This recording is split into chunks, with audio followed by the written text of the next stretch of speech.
So what's up everyone, it's your boy Steve Striker and welcome back to another episode जहाँ पे मैं आज infinite match के एक नए चैप्टर को एक्सप्लेन करने वाला हूँ। आई होप आप लोगों को ये एक्सप्लेनेशन अच्छा लगेगा। सो बिना किसी देर के चलिए शुरू करते हैं आज का वीडियो। यूएफ तभी यहाँ पे वहाँ पे खड़े हुए बाकी सबको पूछ लेती है कि उनके अंदर शीरोन कौन है एंड यहाँ पे क्या कोई उसका ये क्वेश्चन का जवाब दे सकता है। शीरोन एंड उसके बाकी दोस्त तो ये चीज को सुन के बहुत ज्यादा हैरान थे। तभी पीओएफ भी खुद के नजर से उन तीनों की तरफ देखती है एंड उसे भी कुछ अलग महसूस होता है शीरोन के अंदर से।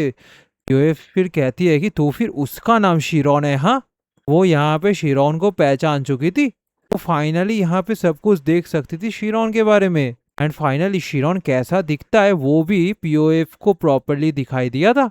तब यहाँ पे जो टेलीपोर्टेशन पोर्टल था ना वो ओपन हो जाता है एंड वो सब के सब टेलीपोर्टेशन पोर्टल के अंदर चले जाते हैं एंड वो लोग डायरेक्टली एक जगह पे टेलीपोर्ट होकर लैंड हो जाते हैं। अब यहाँ पे इस जगह को देख के रायन तो बहुत ज्यादा हैरान था। वो पूछते थे कि वो लोग अभी कहाँ पे है। पीओएफ फिर बहुत ज्यादा एक्साइटेड होते हुए कहती है कि ये तो असलियत पे थ्रोन ऑफ द गॉड है। उसने तो कभी उम्मीद ही नहीं किया था कि वो personally the throne of the god को यहाँ पे विजिट भी कर पाएगा कभी।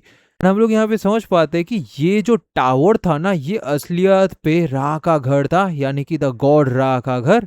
यूएफ कहती है कि इससे पहले और कोई भी ऐसा मोमेंट नहीं है जो उसके हिसाब से इतना ज्यादा ग्लोरियस है। ये था द सेवेंथ हेवन एराबॉथ। सैनिस भी हैरान होते हुए कहता है कि ये तो बहुत स्ट्रेंज बात नहीं है क्या, गॉड यहाँ पे रहता है बट फिर भी यहाँ पे आसपास कोई भी नहीं है, इवन यहाँ पे कोई गार्ड्स भी नहीं है। पीओएफ तो यहाँ पे थोड़ा सा परेशान होते हुए कहती है कि क्या वो लोग सीरियस भी हैं। रा ने उन सब को क्रिएट किया है, उन सब को प्रोटेक्ट किया है, तो फिर यहाँ पे कैसे कोई गॉड को प्रोटेक्ट कर सकता है। रायन भी फिर यहाँ पे कहता है कि हाँ पीओएफ ने यहाँ पे सच बात तो कहा है। एनिस फिर यहाँ पे शीरोन को कहता है कि आर्च एंजल सिर्फ और सिर्फ शीरोन के साथ ही मुलाकात करना चाहती है, तो यहाँ पे शीरोन को खुद उस आर्च एंजल के पास जाना चाहिए। वो एंड रायन मिलकर डायरेक्टली जेबुला पे पहले जाएगा। शीरोन भी कहता है ठीक है, उसे ये प्लान समझ आ चुका है। पीओएफ भी कहती है कि तो फिर जेबुला का जो मैप है ना उसे पूरी तरीके से वो उन सब के मेमोरी में ट्रांसफर कर रही है। बाकी सब ये चीज को देख के हैरान हो जाता है एंड फाइनली पीओएफ एक टाइप का रोड मैप को उन तीनों के ही मेमोरी पे ट्रांसफर कर देती है। पीओएफ ये भी कहती है कि जितने दूर तक उसे समझ आया जो तीनों लड़कियां हैं ना वो शायद से ग्रैंड वर्ल्ड ऑफ हॉल जो जेबुला के एज में है वहां पे रहेंगे। वहीं पे लॉर्ड करियल भी रहते हैं। शीरोन एंड रायन दोनों ही यहाँ पे ग्रैंड वर्ल्ड हॉल को खुद के नजर से तभी देख पा रहे थे इस मेमोरी ट्रांसफर की वजह से। पीओएफ कहती है कि फिर भी वो लोग नॉर्मली वहां पे जा नहीं सकते बिकॉज वहां पे एक इंटीग्रेटेड सिक्योरिटी सिस्टम बिल्ड किया गया है मेका सिस्टम के थ्रू। अगर वो लोग उस सिक्योरिटी सिस्टम को बाईपास करना चाहते हैं तो उन्हें डायरेक्टली इनग्रीस में जाना पड़ेगा। अभी सीनिस यहाँ पे पीओएफ को पूछे क्या उसने अभी इनग्रीस कहा है। पीओएफ भी कहते हैं कि हाँ वो एक ऐसा जगह है जहाँ पे सारा का सारा इंफॉर्मेशन स्टोर्ड है। हेवन उस पूरे के पूरे एरिया को कंट्रोल करता है एंड उस एरिया के थ्रू बाकी जितने सारे एरियाज है वो सब भी कंट्रोल्ड होता है। सैनिस तभी यहाँ पे सोचता है कि यहाँ पे जो ट्राइब लीडर था उस टाइम पे वो ट्राइब लीडर ने भी तो कहा था ना एक लेटर को डिलीवर करने के लिए इंग्लिश पे, उसने तो कम्प्लीटली उस चीज को भूल ही चुका था। तभी वो कहता है कि एक सेकेंड यहाँ पे कुछ ना कुछ तो अलग है। तभी उसे कुछ यहाँ पे ख्याल आता है एंड वो थोड़ा सा सीरियस हो जाता है। वो डायरेक्टली रायन को कहता है कि इग्रिस का जो जो चीज है ना वो सैनिस खुद हैंडल कर लेगा। रायन को directly the grand world hall पे जाना चाहिए। वो शायद से ऐसे सिचुएशन में पड़ सकते हैं जहां पे उन्हें टाइम बाय करने का भी जरूरत पड़े। इसी वजह से उन दोनों को अकेले अकेले खुद के कामों को करना चाहिए। रायन भी फिर कहता है कि ठीक है उसे समझ आ चुका है, तो वो डायरेक्टली जेबुल पे दौड़ते हुए अभी जा रहा है। सैनिस एंड रायन दोनों ही शीरोन को कहते हैं कि उसे जल्दी से जल्दी कोई एक रास्ते को तो ढूंढना ही पड़ेगा। शीरोन भी फिर कहता है कि हाँ उसे समझ आ चुका है, वो सब भी यहाँ पे केयरफुल रहे। जब शीरोन का काम खत्म हो जाएगा तो शीरोन उन दोनों को भी डायरेक्टली फॉलो करते हुए वहां पे पहुंच जाएगा। फिर शीरोन उस टावर के अंदर जाने लगता है, रायन डायरेक्टली जेबुल पे एंड सैनिस यहाँ पे एक ग्रीस की तरफ दौड़ते हुए जाने लगता है। वो तीनों ही बहुत ज्यादा सीरियस थे। अभी उस टावर के अंदर का सीन हमें दिखाया जाता है। शीरोन फिर यहाँ पे चल रहा था। अब यहाँ पे पीओएफ शिरॉन को कहते हैं कि जितना मेमोरीज उसे लॉर्ड इगरिन की तरफ से रिसीव हुआ है उसके अकॉर्डिंग यही कमरा है जहाँ पे लॉर्ड इकाइल रहते हैं। शिरॉन भी उस दरवाजे के सामने खड़ा हुआ था। वो जब उस दरवाजे को खोलने जाता है तो वो भी थोड़ा सा सोच में पड़ जाता है, वो भी थोड़ा सा घबराया हुआ था। तभी यहाँ पे पीओएफ शिरॉन को कहती है कि वो उसके साथ अंदर नहीं जा सकती, वो लॉर्ड इकाइल के डोमेन पे एंटर नहीं कर सकती है। इसके बाद शिरॉन को अकेले ही वहां पे जाना पड़ेगा। शिरॉन भी यहाँ पे परेशान होते हुए सोचता है कि हाँ, पीओएफ ने यहाँ पे सच ही तो कहा है। वो पीओएफ को थैंक्स भी कहता है। पीओएफ भी कहते हैं कि हाँ, उसे समझ आ चुका है। वो सिर्फ और सिर्फ उन तीनों को इसीलिए फॉलो कर रहा था बिकॉज वो उन तीनों को ही देखना चाहता था कि वो यहाँ पे क्या करता है। इसके बाद तो फिर अभी शिरॉन को डायरेक्टली अंदर जाना चाहिए एंड खुद के काम आना चाहिए। शिरॉन फिर पीओएफ को बहुत हंसते हुए कहता है कि सच में वो फ्यूचर में एक बहुत ज़्यादा ग्रेट फेयरी बन जाएगी। एंड शिरॉन इस बात को लेके श्योर है। अब यही कहते हुए शिरॉन डायरेक्टली उस रूम के अंदर चला जाता है। पीओएफ भी बाहर खड़े हुए यहाँ पे ये चीज़ को देख रही थी। जब ये दरवाज़ा बंद होता है ना तब पीओएफ भी थोड़ा सा परेशान हो जाती है। बट फाइनली जो टेलीपोर्टेशन पोर्टल था उसके हेल्प से वो फिर से एराबर्ट का जो फर्स्ट फ्लोर था वहाँ पे आ जाती है। वो परेशान होते हुए सोचती है कि वो कब से इन सब के बारे में इतना ज़्यादा केयर करने लग चुकी है। अभी तो पीओएफ को डायरेक्टली जाकर डिपार्टमेंट हेड के साथ मुलाकात करना चाहिए। तभी अचानक से पीओएफ को एक टाइप का भूकंप महसूस होता है। वो सोचता है कि यहाँ पे इस टाइप का ट्रिमोर क्यों आ रहा है। उसके सामने से एक बहुत बड़ा सा फिगर दरवाजा खोलते हुए आगे की ओर बढ़ रहा था। अब ये फिगर को देख के पीओएफ भी यहाँ पे बहुत ज़्यादा घबरा जाती है एंड कहते हैं ये तो एक जाइंट है, एक लिविंग जाइंट। शिरॉन फिर उस वाले दरवाजे को खोल के जब अंदर आता है तो अंदर का ब्यूटी देखे वो भी बहुत ज़्यादा मेस्मराइज हो जाता है। ये बहुत जाइंट सा कमरा था जहाँ पे एक टी टेबल के साथ साथ एक बेड भी था एंड उसके साथ साथ कुछ और एसेंशियल चीज़ें भी था। शिरॉन फिर अंदर की ओर जाने लगता है। शिरॉन सोचता है कि ये कमरा तो बहुत ज़्यादा स्पेसियस है बट सरप्राइजिंगली एक आर्कएंजल के रूम के हिसाब से तो ये बहुत ज़्यादा प्लेन दिखाई दे रहा है। शिरॉन को ऐसा ही लग रहा है कि वो अभी एमी के रूम पे आ चुका है एंड ये रूम सच में बहुत ज़्यादा क्लीन भी है और उसकी इमेजिनेशन से ज़्यादा ये क्लीन है। ये रूम तो बिल्कुल परफेक्ट है। यहाँ पे ऑलमोस्ट उसे ऐसा लग रहा है कि ये एक इल्यूजन टाइप का है। तभी शिरॉन के हाथ से लग के एक चम्मच नीचे की ओर गिर जाता है। शिरॉन उस वाले चम्मच को देखता है और उसे उठाने का कोशिश करता है। जब वो उस चम्मच को अच्छे तरीके से देखता है, उसे टच करने का कोशिश करता है तो उसे एक अलग टाइप का चीज़ महसूस होता है। वो कहता है कि यहाँ पे जो चीज़ है ना ये तो बिल्कुल भी इस वर्ल्ड से बिलोंग नहीं करता है, ऐसा उसे लग रहा है। उसे बहुत अजीब सा महसूस हो रहा था। वो फिर यहाँ पे घबराते हुए सोचते कि यहाँ पे चल क्या रहा है। पीओएफ को पास्ट में शिरॉन ने क्वेश्चन पूछा था। शिरॉन ने पीओएफ को पूछा था कि इकाइल को क्यों एराबोथ से इस तरीके से बात करना पड़ रहा है। नॉर्मली तो एंजल जेबुल पे रहता है तो लॉर्ड इकाइल क्यों एराबोथ पे रहते हैं। पीओएफ फिर कहती है कि असलियत पे लॉर्ड इकाइल को लॉर्ड रा ने ही एग्जाइल किया था एराबोथ पे। शिरॉन भी पूछ लेता है कि ऐसा क्यों। पीओएफ कहती है कि यहाँ पे लॉर्ड इकाइल को ये एक सिन को कमिट किए थे पास्ट में। अब ये सारे चीज़ों को याद करके शिरॉन भी बहुत ज़्यादा घबरा जाता है एंड ज़मीन की ओर बैठते हुए पीछे की ओर हटने लगता है। वो सोचता है कि उसने क्या इस पूरे के पूरे सिचुएशन को रैशली जज कर लिया है बिकॉज वो बहुत ज़्यादा डेस्परेट सिचुएशन में था। क्या सच में एक एंजल जिसने सिन को कमिट किया है उसके ऊपर ट्रस्ट भी किया जा सकता है। यहाँ पे तो वो उस जैसा एंजल भी हो सकता है ना, इकाशा जैसा। वो इतने दूर तक इसीलिए आया है बिकॉज वो पीओएफ के ऊपर भरोसा कर रहा था अब तक। बट यहाँ पे जो एंजल नाम के बीइंग्स को यहाँ पे वो लोग देखे हैं, क्या सच में उनको शिरॉन ट्रस्ट भी कर सकता है। तभी वो दौड़ते हुए एक दरवाजे को खोलता है एंड वहां से बाहर की ओर देखता है एंड उसे एक जाइनोमस फिगर खुद के सामने दिखाई देता है। ये एक और एंजल थी। शिरॉन भी उसके इस वाले सिंगिंग वॉइस को सुन के बहुत ज़्यादा मेस्मराइज हो जाती है। शिरॉन भी उस एंजल को देख के हैरान हो जाती है। अब ये एंजल डायरेक्टली शिरॉन के तरफ आ जाती है। नीचे की ओर उतरते हुए वो शिरॉन के पास आती है, शिरॉन को वेलकम करती है यहाँ पे। अभी इस एंजल को शिरॉन का नाम भी पता था। शिरॉन उसी एंजल की तरफ देखते हुए कहती है कि उसके फर्स्ट ग्लैंस में ही उसे इतना तो समझ आ चुका था कि यही द एंजल हेड इकाइल है। अब लॉर्ड इकाइल यहाँ पे शिरॉन के सामने खड़ी हुई थी। वो तभी यहाँ पे बैठ जाती है। शिरॉन को उसके पास बैठने के लिए कहती है। और इकाइल कामली यहाँ पे शिरोन को उसके पास आने के लिए कहती है। शिरोन भी यहाँ पे सोचता है कि ये तो बहुत ज़्यादा स्ट्रेंज बात है। इवन शिरोन को पता है कि ये बहुत ज़्यादा अब्सर्ड सिचुएशन है, बट फिर भी वो इस जैसे काम को कर रहा है। फिर वो आगे बढ़ते हुए डायरेक्टली इकाइल के पास जाके बैठ जाता है। फिर इकाइल भी शिरोन के बहुत ज़्यादा करीब आ जाती है, जिस वजह से शिरोन यहाँ पे शर्माने लगता है। अब इकाइल भी इस चीज़ को देख पाती है एंड थोड़ा सा जेंटल सा स्माइल देती है एंड कहती है कि वो बहुत टाइम से ही शिरोन के साथ मुलाकात करना चाहती थी। शिरोन भी कहता है कि क्या सच में लॉर्ड इकाइल को उसके बारे में पता है। इकाइल भी कहता है कि यहाँ पे उसे शिरोन के बारे में पता है या नहीं, ये इस पॉइंट ऑफ टाइम पे ज़्यादा इम्पोर्टेंट नहीं है। यहाँ पे ज़्यादा इम्पोर्टेंट मैटर ये है कि यहाँ पे जो चीज़ उसे पता है उसे वर्ड्स के थ्रू तो एक्सप्लेन नहीं किया जा सकता ना। शिरोन भी तभी इकाइल के हेलो की तरफ देखने लगता है।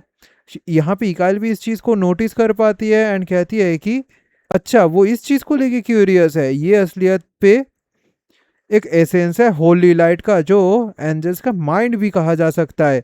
जो ह्यूमंस रहता है वो स्पिरिट जोन पे एंटर होता है फोकस के थ्रू, बट जो एंजल्स रहते हैं वो खुद के फोकस को यहाँ पे बाहर पे ही छोड़ते हैं। इसी हेलो को कहा जाता है ओवर स्पिरिट। हिरोन भी ये सारे चीज को सुन के बहुत ज्यादा एक्साइटेड हो जाता है एंड कहता है ये तो बहुत ज्यादा फैसिनेटिंग बात है। हिरोन ये भी कहता है कि ये जो हेलो है ना, इसे अगर ठीक तरीके से समझा जाए तो ऐसा लग रहा है कि जो जो एंजल्स रहते हैं वो एक अलग टाइप के डेविएट फॉर्म को हर एक टाइम पे मेंटेन करके रखे हैं खुद के सिर के ऊपर। तो फिर यही असलियत पे क्या एंजल का माइंड है।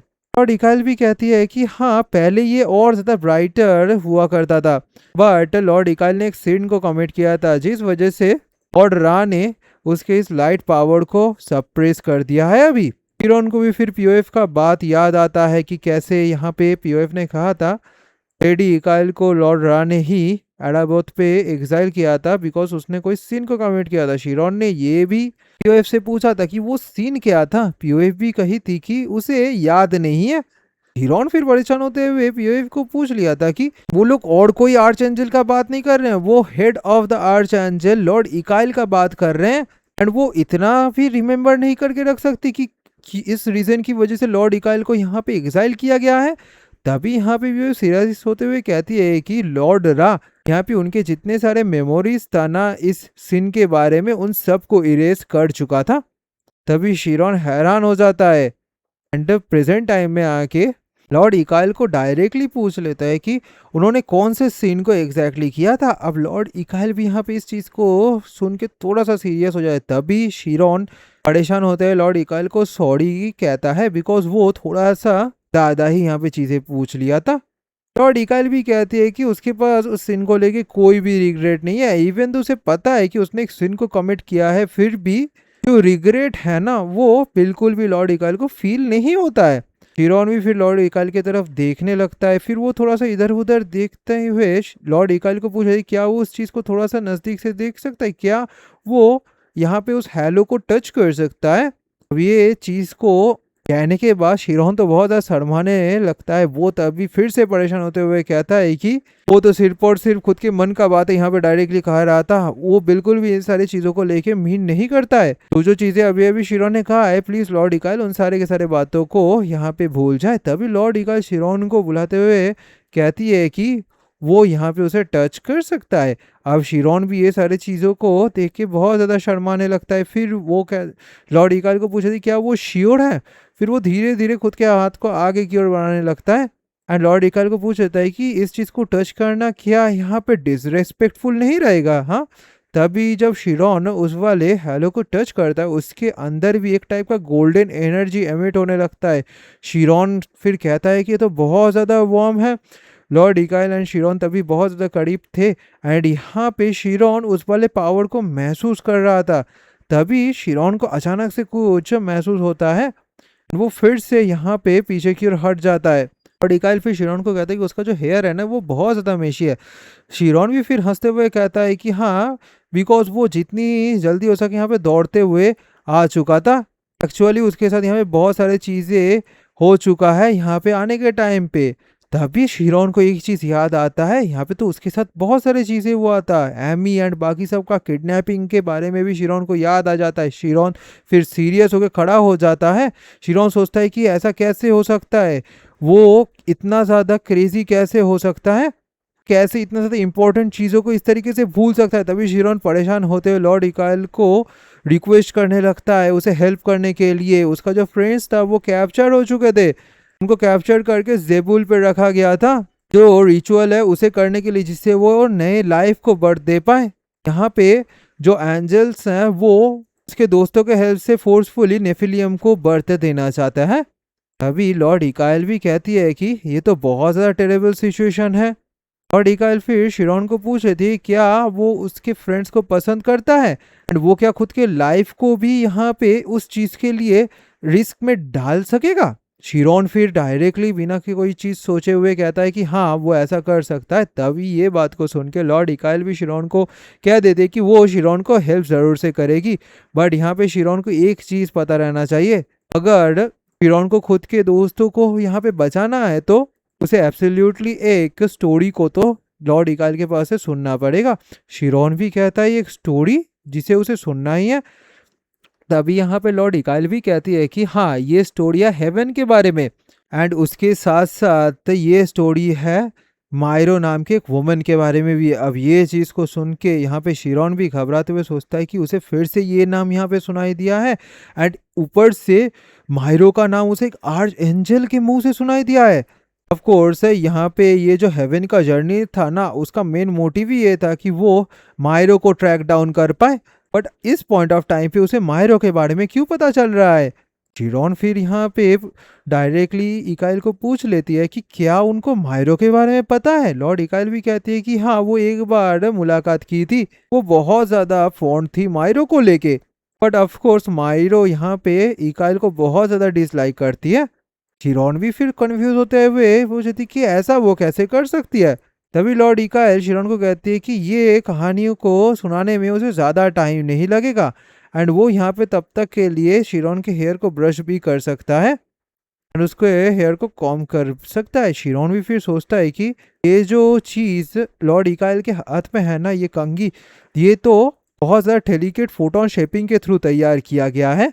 शिरोन सोचता है कि सच में उनके पास टाइम तो बहुत ज़्यादा कम है, तो ये काम को करना क्या उसके लिए सही रहेगा। फिर वो लॉर्ड इकाइल की तरफ देखती है एंड सोचती है कि एक आर्चएंजल का जो रिक्वेस्ट है उसे रिफ्यूज़ करना तो बहुत ज़्यादा हार्ड है, उसके भी ऊपर से ये बहुत ज़्यादा डिसरेस्पेक्टफुल भी होगा। तभी वो श्योरली कहते हुए लॉर्ड इकाइल के गोदी पे लेट जाती है, एंड फिर यहाँ पे शिरोन सोचता है कि शायद से लॉर्ड इकाइल के पास ये सब करने का खुद का कोई रीज़न होगा। फिर लॉर्ड इकाइल खुद का ये जो कंघी था ना, वो शिरोन के बालों पे ऊपर चलाने लगती है। शिरोन को एक अलग टाइप का फीलिंग आता है, वो बहुत ज़्यादा हैरान होते हुए सोचती है कि नहीं, उसे ऐसा लग रहा है कि उसका जो कॉन्शियसनेस है ना, वो धीरे धीरे फेड हो रहा है एक एक स्ट्रोक के बाद। उसे ऐसा लग रहा है कि कोई उसके माइंड को ही बाहर की ओर खींच रहा है। अगर वो ऐसा ही करके चलता रहा तो वो खुद के टाइम का जो ट्रैकिंग है उसे लॉस कर देगा, वो खुद के फ्रेंड्स को भी सही से ढूंढ नहीं पाएगा। पर धीरे धीरे शिरोन खुद की आंखों को बंद कर लेता है, वो सोते हुए कहता है कि नहीं वो ऐसा नहीं कर सकता। फिर फाइनली वो सो जाता है। लॉर्ड इकाइल भी तभी शिरोन को देख रही थी। फिर फाइनली वो खुद के एक डिस्टिन पास्ट का स्टोरी को शिरोन को सुनाने लगती है। फिर थोड़ा सा सीन चेंज होता है एंड हम लोग को यहाँ पे 6th हेवन जेबुल का सीन दिखाया जाता है। जेबुल के अंदर एक टाइप का डोम तैयार किया गया था। अब उस डोम के अंदर हम लोग देख पाते कि बहुत सारे इंटीग्रेटेड स्ट्रक्चर्स था, एंड उस स्ट्रक्चर के ही अंदर द ग्रैंड वर्ल्ड हॉल भी मौजूद था। तो ये जो ग्रैंड वर्ल्ड हॉल था ना, उसके अंदर कोई खुद के एक ड्रोन को यूज कर रहा था। वो यहाँ पे सोचती है कि ये क्या हो रहा है, वो लोग बाहर क्यों नहीं जा पा रहे हैं। अब यहाँ पे ये और कोई नहीं, टेस थी जो खुद के ड्रोन को यूज कर रही थी। टेज यहाँ पे सोचती है क्यों वो बाहर के चीजों को देख नहीं पा रही है खुद के ड्रोन के हेल्प से, क्या सच में कोई चीज उसके व्यू को ब्लॉक करके यहाँ पे है। तभी कोई पर्सन कहते ही उनका जो सिस्टम चेक था ना, वो कंप्लीट हो चुका है। जो इनिशियल रिचुअल है लाइफ फॉर्म करने का, वो भी वो लोग स्टार्ट कर सकते हैं। अब ये एक और आर्क एंजल था जिसका हेलो यहाँ पे बहुत ज़्यादा बड़ा था, वो ये सारी चीज़ों को देख के हंसने लगती है। फिर वो नीचे की ओर आ जाता है। वो तभी उन तीनों लड़कियों की तरफ देखते हुए कहता है कि जो टाइम है ना वो ऑलरेडी आ चुका है। अब ये एंजल था कैरियल, जो द आर्कएंजल ऑफ क्रिएशन था। अब वो नीचे की ओर आते हुए कहता है कि जो नेफिलियम कॉन्सिसिव करने का टाइम है ना, वो आ चुका है उनके लिए। वो धीरे धीरे उन तीनों लड़कियों के तरफ जाने लगता है। जब एरिन यहाँ पे खुद के फर्स्ट सूत्रा की हेल्प से कैरियल की तरफ देखती है तो वो भी बहुत ज़्यादा हैरान हो जाती है। वो यहाँ पे कहती है कि ये किस टाइप का वाइब्रेशन उसे फील हो रहा है, ये जो बीइंग है ये तो बहुत ज़्यादा अलग है।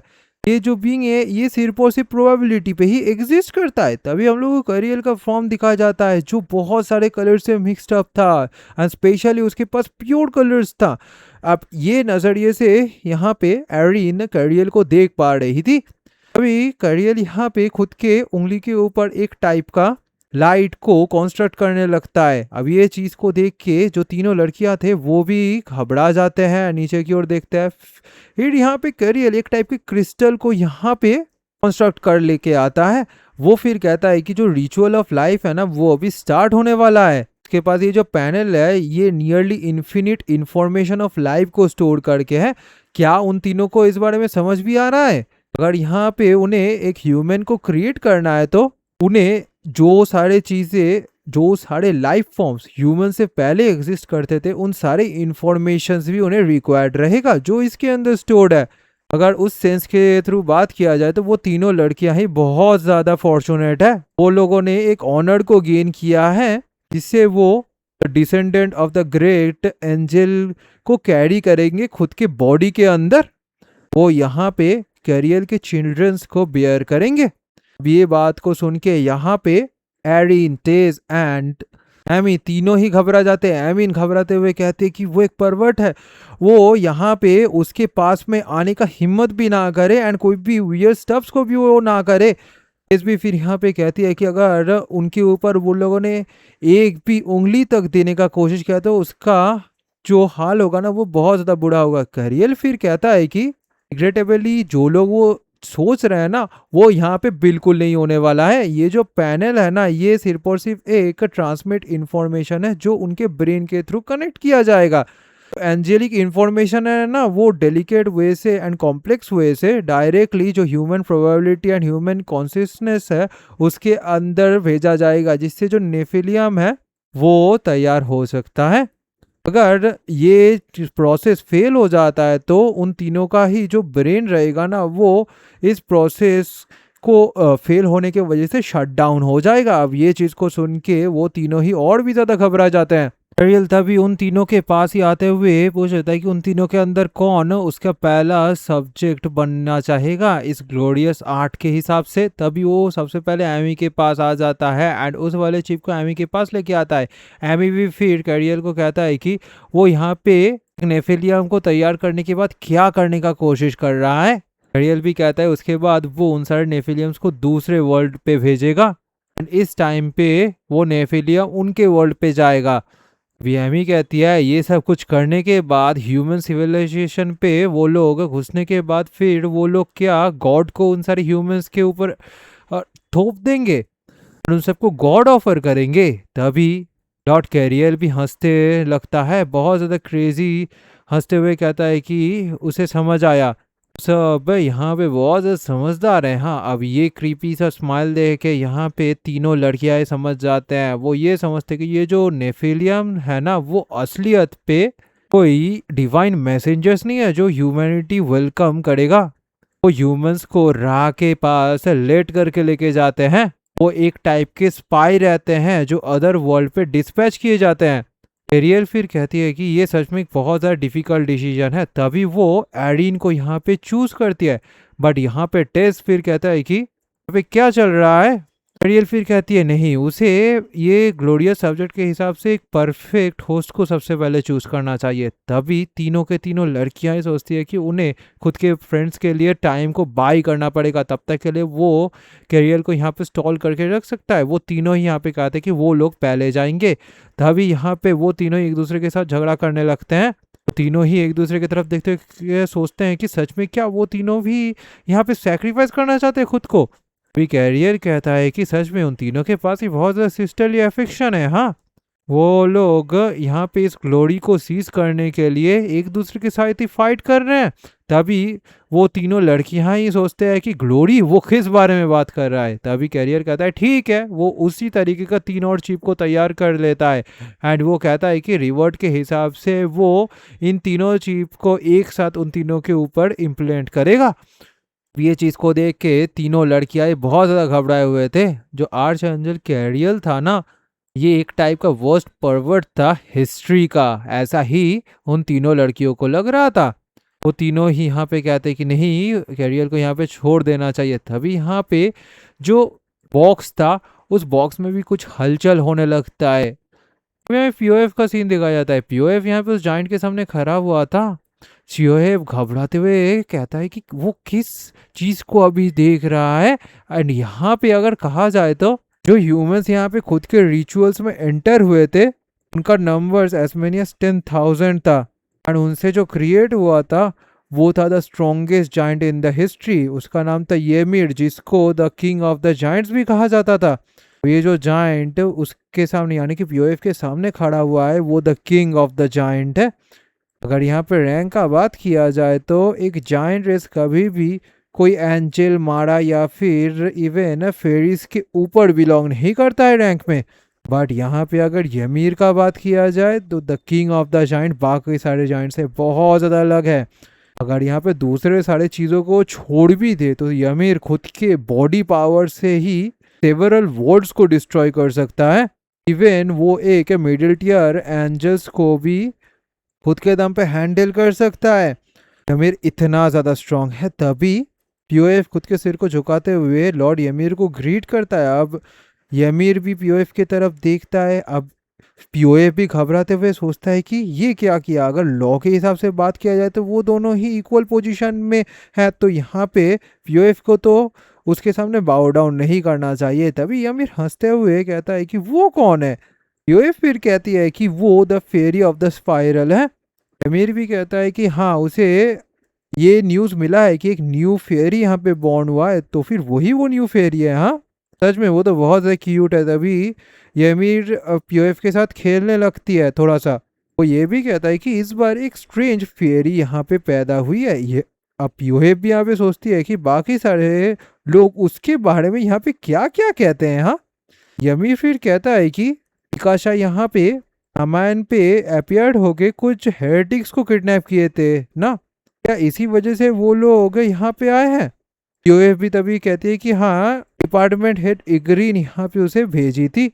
तभी पीओएफ अमीर को पूछ रही थी क्या उन्हें पता है कि जो हेरेटिक्स कैप्चर किए गए हैं उनके साथ क्या हुआ है। पीओएफ तभी घबराते हुए सोचती है कि वो इस सवाल को क्यों पूछा, इस सवाल का आंसर मिलने के बाद भी वो क्या करेगी। अमीर भी कहती है वो हेरेटिक्स, हाँ, इतने दूर तक उसे पता है, वो कैरियर के लेबोरेटरी पे लेके गया है। उसके भी ऊपर से यमीर को ये भी पता चला है कि उनको एक मेटागेट भी मिला है। शायद से उस चीज की वजह से एक ग्रैंड वर्ल्ड हॉर्ड पे एक अप्रोअर अपियर हो चुका है। ऑफ कोर्स जो डिफिकल्ट मैटर्स है उन सब के बारे में यमीर को ज़्यादा कुछ नहीं पता, बट वो इतना श्योर है कि एक वॉर बहुत जल्दी ही ब्रेक आउट होने वाला है। इसी वजह से यमीर यहाँ पे रा के पास एक ऑडियंस लेने के लिए आया है। यूए भी घबराते हुए सोचती है कि एक वॉर। तभी यमीर कहती है कि अगर एक वॉर होता है तो यहाँ पे पीओएफ को यमीर के बहुत करीब रहना चाहिए। जब तक वो यमीर के पास रहेगी तब तक कोई भी पीओएफ के ऊपर हाथ लगाने का हिम्मत भी नहीं करेगा। पीओएफ सोचती है कि ये सारी चीज़ों का मतलब क्या है, एक मेटागेट, एक वॉर, यहाँ पे क्या चल रहा है। पीओएफ फिर घबराते हुए खुद के मैनेजर का बात याद करने लगती है। उसे याद आता है कि उसके मैनेजर ने तो कहा था इसके बाद से जो जो पीओएफ देखेगा वो सब कुछ उसके पता हुआ लॉ से बहुत ज़्यादा अलग होगा। उसे ये सारे चीज़ों को खुद की आंखों से देखना है, खुद की आंखों से महसूस करना है, खुद से यहाँ पे ये सारी चीज़ों को जज भी करना है। पीओएफ फिर बहुत ज़्यादा परेशान हो जाती है, सोचती है कि ये सारी चीज़ों को सोचने का यहाँ पे अभी मतलब क्या है। वो तो सिर्फ और सिर्फ एक लो टियर फेरी है। वो क्या फिर से सामान पे लौट जाए। उसे तो यहाँ पे डिपार्टमेंट हेड को भी टेक केयर करना है ना। वो यहाँ पे खुद के बिल्डिंग पे खुद के करियर को एडमिनिस्ट्रेटर के हिसाब से ही तय कर सकता है एंड खुद के रैंक को उसी तरीके से रेस कर सकता है। बट अगर ऐसा ही हुआ तो शिरोन एंड बाकी सब के साथ क्या होगा?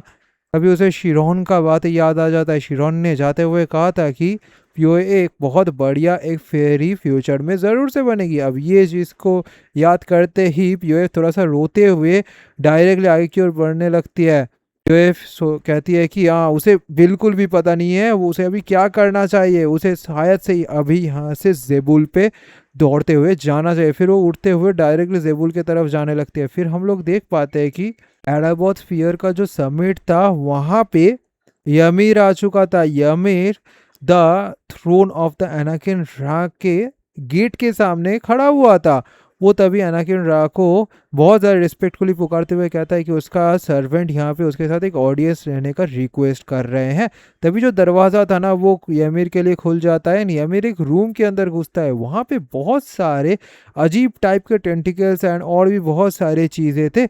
अब यहाँ पे यमीर एक चीज़ के सामने झुक जाता है। यमीर फिर कहता है कि उनका एक रिस्पेक्टेड जायंट सर्वेंट यमीर आया है एनाकिन रा के साथ बात करने के लिए एंड उसे रिस्पेक्ट शो करने के लिए। तभी हम लोग एक ब्लडी स्पीयर टाइप की चीज़ को देख पाते हैं। ये एक स्पेरिकल बॉल टाइप चीज़ था जो यमीर के सामने था। अब यहाँ पे हम लोग आंखों को भी देख पाते हैं। धीरे धीरे वो आंख खुलता है एंड फाइनली जब वो आंख पूरी तरीके से खुलता है उसके अंदर से भी एक एनर्जी एमिट होने लगता है।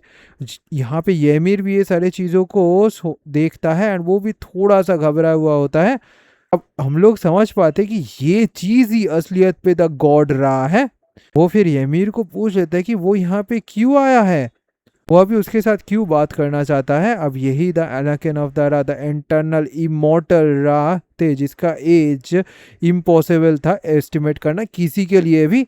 फिर हम लोग शिरोन, ब्रायन, सैनिस एंड एमिटेस एरिन इन सब का पोजीशंस भी देख पाते हैं सिटी के अंदर। अब यहाँ पे एक स्टेज 1 रिचुअल को करने के लिए 8 to 10 ह्यूमंस का ज़रूरत पड़ता है। फाइनल स्टेज रहता है जो एक लिविंग बीइंग सारे रिचुअल्स को करके पहुंच सकता है, वो है स्टेज 10। यहाँ पे अगर हम लोग यमीर का बात करें तो यमीर असलियत पे एक अनप्रेसिडेंटेड जायंट था जो यहाँ पे फाइनल स्टेज यानी कि स्टेज 10 तक पहुंच चुका था। Ymir the king of the giant था, द स्ट्रॉन्गेस्ट जायंट जो हिस्ट्री का one of the most powerful था। इवन वो भी जब खुद के सामने एक गॉड को देख पाता है तो वो भी बहुत ज़्यादा टेंस महसूस करता है। यहाँ पे यमीर जब रा के साथ बात कर रहा था तो वो भी बहुत ज़्यादा टेंस था। रा भी यहाँ पे कहता है कि वो यहाँ पे अभी क्यों आया है उसके साथ बात करने के लिए। यमीर फिर कहता है कि एक बैंड ऑफ हेरेटिक्स यहाँ पे उनके सेक्रेट हेवन पे एंटर कर चुके हैं। इसके भी ऊपर से इतने दूर तक उसे पता चला है एक जो रिचुअल है ना सामान पे वो भी उन लोगों ने डिस्टर्ब किया है जो असलियत पे उनके लॉस को वायलेट करता है। यहाँ पे जो रिचुअल है उसे डिनाई करने के प्राइस के हिसाब से उन सबको यहाँ पे कैरियर के पास हैंड ओवर कर दिया गया है। उनको ऊपर एक और चीज़ भी किया जाएगा, उनको रिचुअल ऑफ लाइफ को रिसीव करने का प्रिपरेशन भी कर दिया गया है। अभी कहते हैं कि हाँ उसे ये सारी चीज़ों के बारे में पता है। अब यमीर थोड़ा सा चुप रहते हुए थोड़ा सोचता है एंड फिर कहता है कि यहाँ पे द ग्रेट रा इन सब को लेके क्या करना चाहते हैं, उनका असलियत पे इंटेंट क्या है। तभी रा कहते हैं कि उसका कोई भी इंटेंट नहीं है। क्या सच में द ग्रेट रा को इन सारी चीज़ों को लेके खुद को कॉन्सर्न करना भी चाहिए? वो ये चीज़ों को थोड़ा सा सीरियसली कहता है। अब यमीर भी यहाँ पे थोड़ा सा सोच में पड़ जाता है। फिर कहता है कि से जितने दूर तक पता चल रहा है उन सबको एक मेटा गेट भी डिस्कवर हुआ है जो कंटेन करके रखा है the nation of the earth के कोऑर्डिनेट्स को। ये तो परफेक्ट टाइम है ना रा के विल को कन्वे करने का। यहाँ पे वो प्लीज यमीर का जो रियल बॉडी है वो उसे रिटर्न कर दे। अब यमीर का जो बॉडी था ना वो एक आइस के अंदर जमा हुआ था। अमीर फिर कहता है रा को कि प्लीज जो एवर अनमेल्टिंग वॉल ऑफ आइस है उसे द गॉड रा यहाँ पे मेल्ट कर दे उसके लिए। तभी लॉर्ड रा भी कहते हैं कि वो इस रिक्वेस्ट को डिनाई कर रहे हैं अभी। तभी यमीर भी कहता है कि क्या वो उसके लॉयल्टी को लेके डाउट कर रहा है। लॉर्ड रा भी कहते हैं कि वो उसके इंटेंशंस को लेके मिसरीड ना करे। उसका जो पावर है ना वो इस वाले वर्ल्ड का बैलेंस को अपसेट कर सकता है। क्या वो ये चीज़ को भूल चुका है? ये जो लॉ है ये सबके लिए एज ए होल एग्जिस्ट करता है। और राई यहाँ पे बिगिनिंग है एंड वही यहाँ पे एंड है। जितने सारे चीज़ें वो सब कुछ द रा के साथ ही कनेक्टेड है। तो ये सारे चीज़ों को लेके लॉर्ड यमीर को तो कॉन्सर्न नहीं होना चाहिए। इसके बाद तभी यहाँ पे जो आँख था ना वो वहीं पे फिर से बंद हो जाता है। यमीर भी वहीं पे थोड़े देर तक बैठे रहता है, फिर वो उस वाले रूम से बाहर चला आता है। यमीर सोचता है कि तो फिर अभी भी वो खुद के बॉडी को यहाँ पे वापस नहीं ला सकता। हाँ, ये सारे चीज़ें उसको कॉन्सर्न नहीं करता है। यहाँ पे ज़रूर से लॉर्ड रा कोई एक चीज़ को तो हाइड करके है। यमीर तो बहुत ज़्यादा सीरियस था। वो कहता है कि वो ये सारी चीज़ों को खुद की आंखों से कंफर्म होते हुए देखना चाहता है, तो फिर उसे अभी जेबुल पे जाना चाहिए। अभी हम लोग 6th हेवन जेबुल को देख पाते हैं। अब यहाँ पे टेनिस तो बहुत तेज़ी से हार्वेस्ट के हेल्प से डायरेक्टली एक बिल्डिंग से दूसरे बिल्डिंग में जंप करते हुए जेबुल के अंदर से आगे की ओर बढ़ रहा था। टेनिस एंड हार्वेस्ट का एक ही टारगेट था, इगरिस पे जाके डायरेक्टली जो ग्रैंड वर्ल्ड हॉल का सिक्योरिटी सिस्टम है उसे डिसेबल करना। अब इगरिस एक बहुत बड़ा सा एंजल्स का लाइब्रेरी था जहाँ पे सैनिस एंड हार्वेस्ट चले जाते हैं। वहाँ पे बहुत सारे डेटा स्टोर किया गया था। ये एक टाइप का डेटा सेंटर टाइप था। अब एनिस ये सारी चीज़ों को इधर उधर देखने लगता है एंड कहता है कि देखने से ऐसा लग रहा है कोई भी यहाँ पे मौजूद नहीं है। हार्वेस्ट भी कहता है कि ये तो अच्छा बात है। वो बिल्कुल भी कॉन्फिडेंट नहीं है कि वो उन सारे मॉन्स्टर्स के साथ फाइट भी कर पाएगा खुद के दम पे। यहाँ पे चाहे वो एंजल्स हो या फिर माड़ा, हार्वेस्ट उन सब से जीत तो नहीं सकता। एनिस भी कहता है सच में हार्वेस्ट उसके मास्टर से बहुत ज़्यादा डिफरेंट तो है। हार्वेस्ट कहता है कि वो सिर्फ और सिर्फ आर्केन के मेमोरीज को ही इनहेरिट किया है, ना कि उसके पर्सनालिटी को। इसके भी ऊपर से ये जो बॉडी है ना ये सिर्फ और सिर्फ सैनिस एंड एरिन को प्रोटेक्ट करने के लिए ही है। बट ये जो मिशन है ये हार्वेस्ट के लिए भी बहुत ज़्यादा टफ है।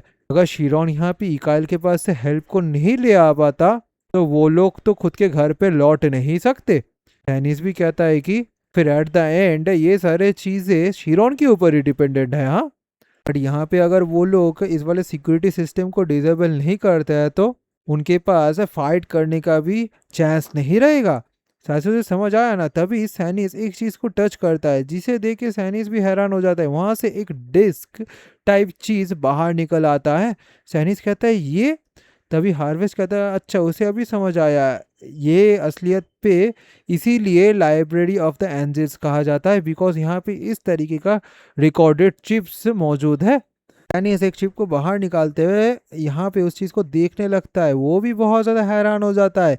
उस चीज़ में कोई एक अलग लैंग्वेज पे चीज़ें लिखा गया था। तभी वो खुद के बैग से एक पेपर को बाहर निकालते हुए उस वाले चिप के साथ जो उस वाले पेपर के अंदर नंबर था ना उसे मैच करने का कोशिश करता है। सैनिस फिर यहाँ पे कहता है जैसा उसने सोचा था, जो नंबर सिस्टम यहाँ पे इस पैनल पे लिखा गया है ना ये असलियत पे आर्केन के लेबोरेटरी से मिला हुआ ये पेपर के ऊपर लिखा गया पैनल से बिल्कुल मैच खाता है।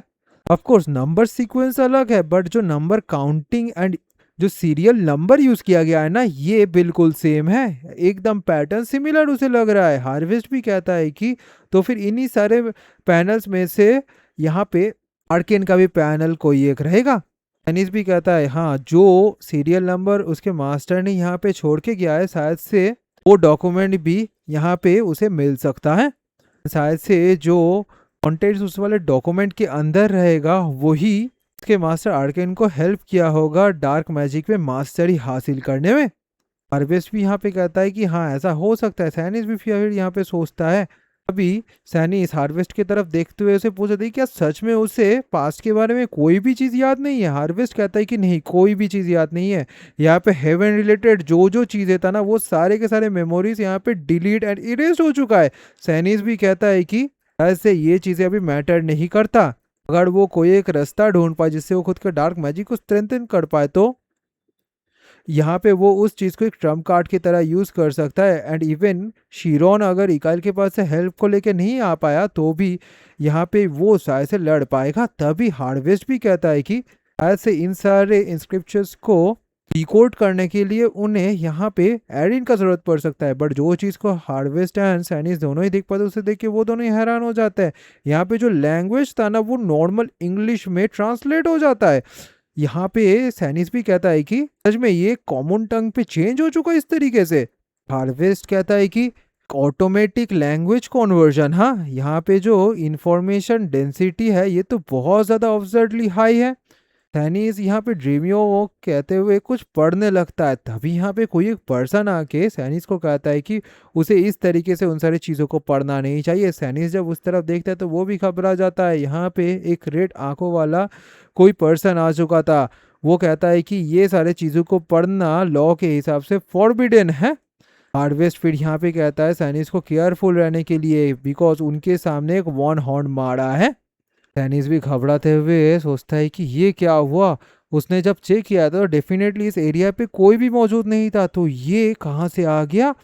तभी वो मारा सैनिस की तरफ देखता है। सैनिस भी धीरे धीरे उस वाले चिप को डायरेक्टली सिस्टम के अंदर फिर से डाल देता है। वो मारा फिर सैनिस को कहता है कि सच में इस बार सैनिस ने अच्छा काम किया है। इवन जो आर्च एंजल्स रहता है ना वो भी इगरिस के अंदर आके खुद के मर्जी से यहाँ पे ब्राउज नहीं कर सकते। सैनिस सोचता है कि क्या इस मारा को पता नहीं है कि वो लोग कौन है। सैनिस फिर इस मारा को कहती है कि वो सॉरी कह रहा है बिकॉज ये पहली बार है जब सैनिस यहाँ पे इगरिस पे आई है। सैनिस ये भी सोचता है कि उसके भी ऊपर से ये मारा उसके साथ टेलीपैथी के थ्रू तो बात नहीं कर रही है। हाँ, वो फिर इस मारा को पूछ लेती है कि वो कैसे उनका लैंग्वेज जानती है। ये मारा भी कहती है कि वो एक लैंग्वेज कलेक्टर है। सीधे शब्दों में कहा जाए तो वो इगरिस का एडमिनिस्ट्रेटर है। ये जो मल्टीलिंगुअल एबिलिटी है ना ये तो लीस्ट वो कर ही सकती है। उसके भी ऊपर से जो लोग यहाँ पे उस जैसे सेम लैंग्वेज से बात करते हैं ना वो तो फेयरली ही ऑफ्टन यहाँ पे विजिट करते ही हैं। शेनिस भी यहाँ पे सोचता है सेम लैंग्वेज, हाँ ह्यूमन वर्ल्ड से पहले भी यहाँ पे कोई आया है क्या। तभी उसे याद आता है कि ऑफ कोर्स आर्केन, उसके भी ऊपर से और भी बहुत सारे मैसेंजर्स भी यहाँ पे आए होंगे। अनीस कहता है कि क्या बाय एनी चांस यहाँ पे कार्डूम नाम का कोई भी आया है या फिर इस नाम के बारे में उसे पता है। वो मारा फिर खुद के हुडी को पीछे करते हुए हंसते हुए कहता है कि तो फिर वो एक कस्टमर है। हाँ, तो फिर वो यहाँ पे कार्डूम नाम के ह्यूमन के लाइफ स्पैन को फिर से बढ़ाने के लिए आया है। सैनिस भी कहता है कि क्या फिर से। वो मारा कहता है कि 200 साल पहले उनके टाइमलाइन के हिसाब से कोई ह्यूमन आया था कडुम के लाइफ स्पैन को बढ़ाने के लिए।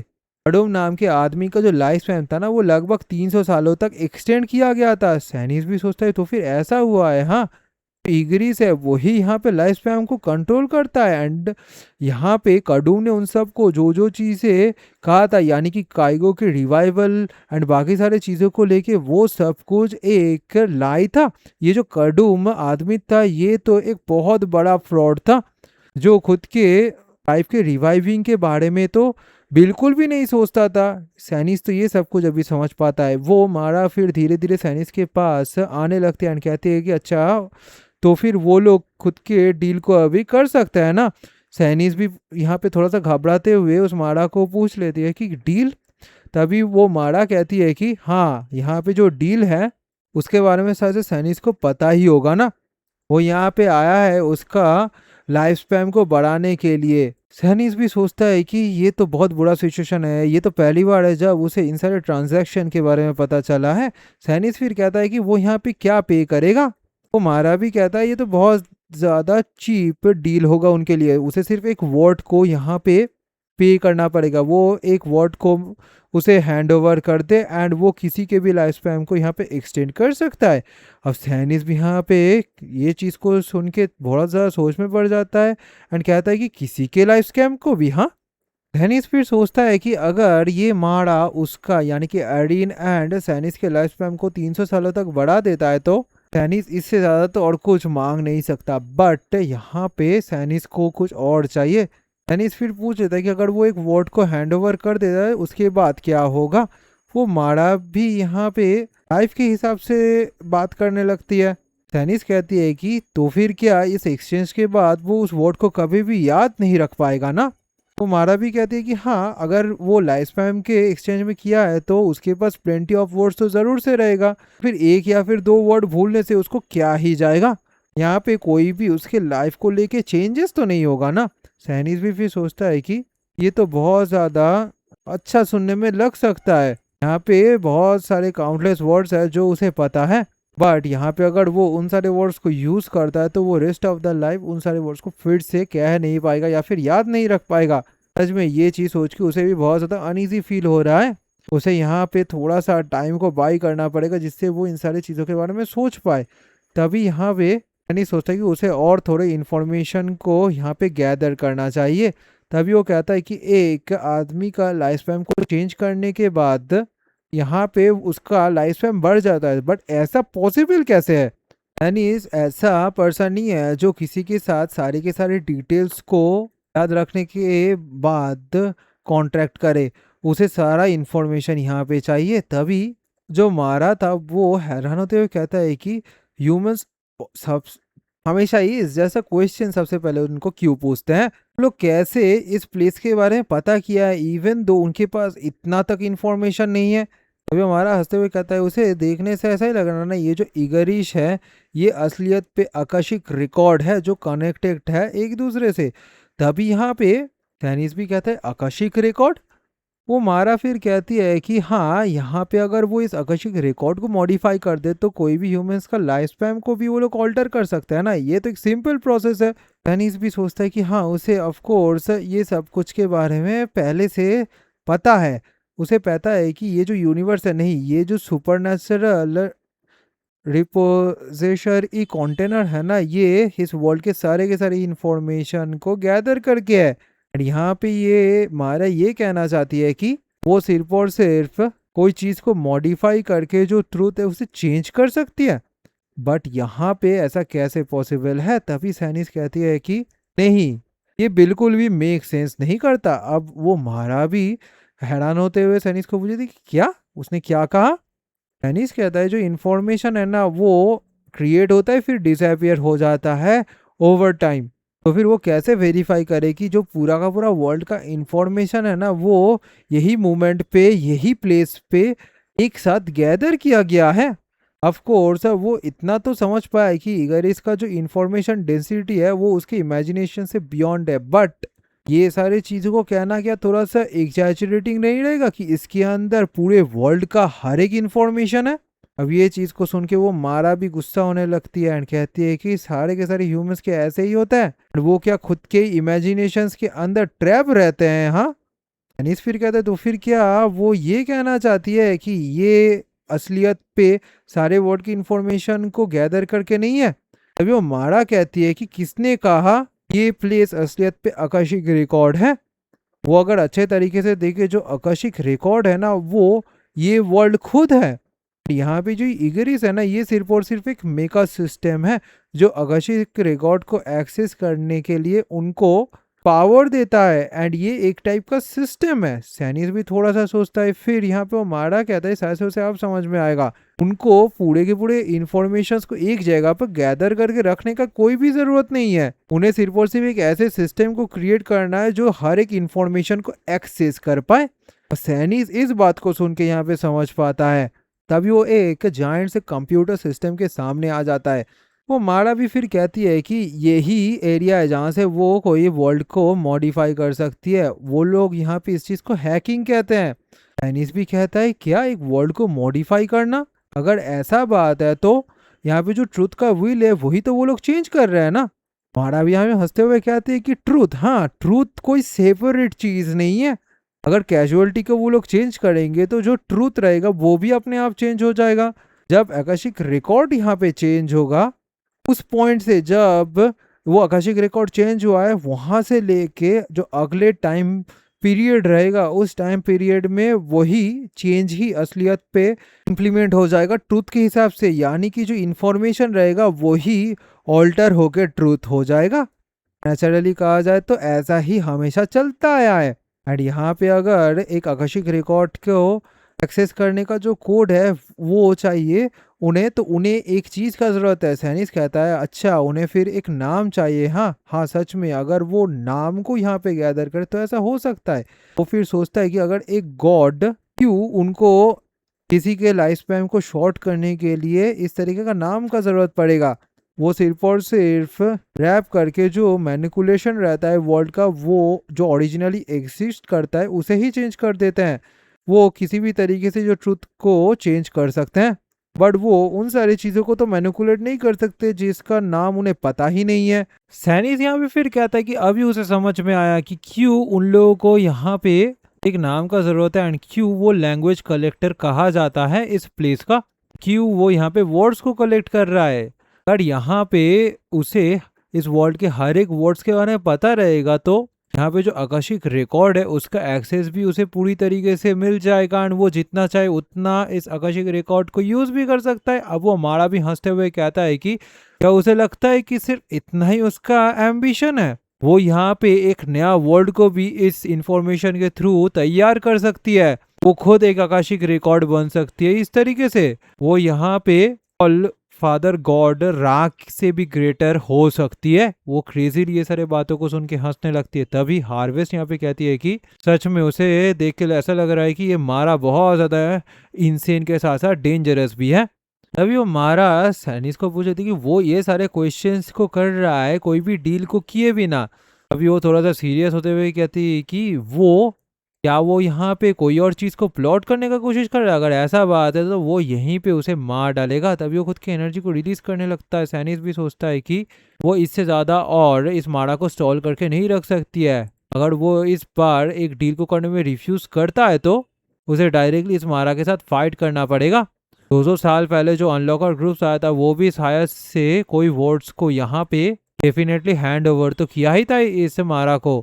बट यहाँ पे आर्केन ने उस टाइम पे क्या किया, आर्केन वो सारे काम को करने में कैसे मैनेज किया, वो भी वर्ड दिए भी ना। अब सैनिस तो ये सारी चीज़ों को सुन के परेशान हो जाती है। तभी सैनिस हार्वेस्ट को ऑर्डर करता है उस वाले सीरियल नंबर जो आर्केन के नोट्स में उसने छोड़ा था उस डॉक्यूमेंट को ढूंढने के लिए जल्दी से जल्दी। हार्वेस्ट भी फिर सैनिस को कहता है कि क्या वो उस वाले डॉक्यूमेंट के साथ अभी क्या करेगा।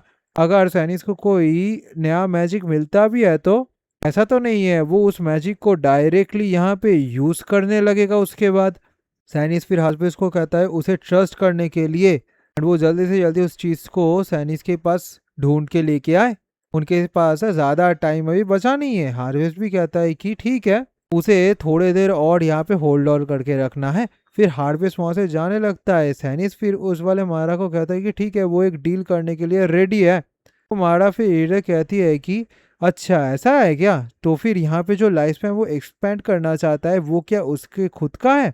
अभी वो पूछ लेता है कि उसका नाम क्या है। सैनिस फिर कहता है कि नहीं वो यहाँ पे कडुम के ही लाइफ स्पैन को एक्सपेंड करना चाहता है। वो मारा भी कहती है क्या, ये तो बहुत ज्यादा शेम का बात है। सच में वो ह्यूमन कडुम तो बहुत ज्यादा लकी है, उसका जो लाइफ स्पैन है वो ऑलरेडी यहाँ पे बहुत ज्यादा एक्सपेंड किया गया है।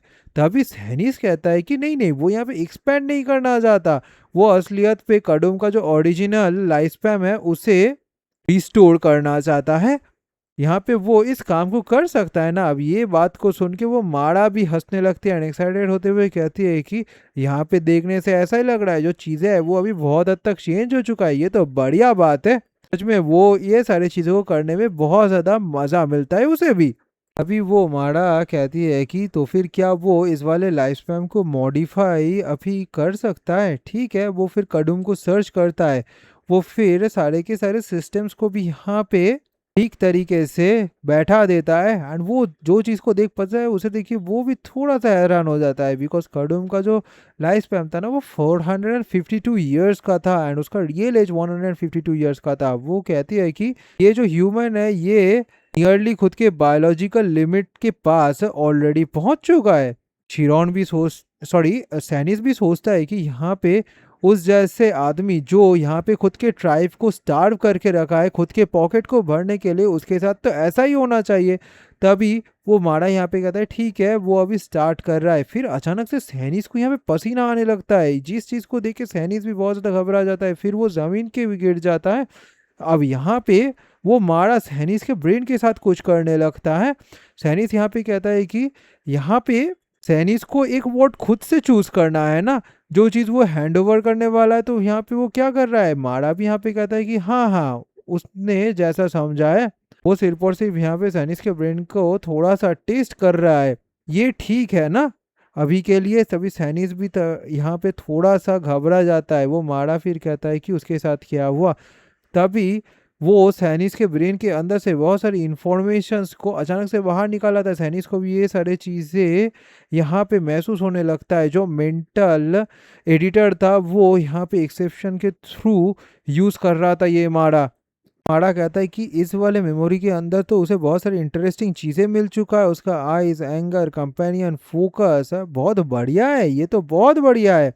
तो फिर ये यहाँ पे ऐसा टाइप का सिचुएशन है क्या। तभी सैनिस भी कहता है अच्छा यहाँ पे अभी समझ में आया, उसका जो स्पिरिट जोन है ना वो इस तरीके से उसके पास से हट रहा है। तभी वो मायरा कहता है सच में ये तो बहुत ज़्यादा बढ़िया है। तभी वो एक जो मेमोरी पीस था ना उसे हटाने लगता है। ऐसे करके वो जब उस वाले कनेक्शन को हटाता है तभी अचानक से सैनिस को बहुत ज़्यादा दर्द होने लगता है। यहाँ पे जो पूरा का पूरा मेमोरी था ना वो ही क्रम्बल होने लगता है। अब वो मारा यहाँ पे सैनिस का जो मेमोरीज था ना उसके साथ बहुत हद तक छेड़छाड़ कर रहा था। सैनिस को तकलीफ यहाँ पे तब भी हो रहा था। सैनिस सोचता है कि ये क्या है, उसे ऐसा लग रहा है कि उसका जो कॉन्शियसनेस है उसे रिप्ट आउट कर लिया गया है उससे। हमारा भी हंसने लगता है। उसे अभी क्या समझ में आया कि एक वर्ड का इंपॉर्टेंस यहाँ पे क्या है। इवन एक ट्रिवियल वर्ड भी स्टोर रहता है उसके माइंड पे जो बाकी सारी चीज़ों से इंटीग्रेटेडली कनेक्टेड रहता है।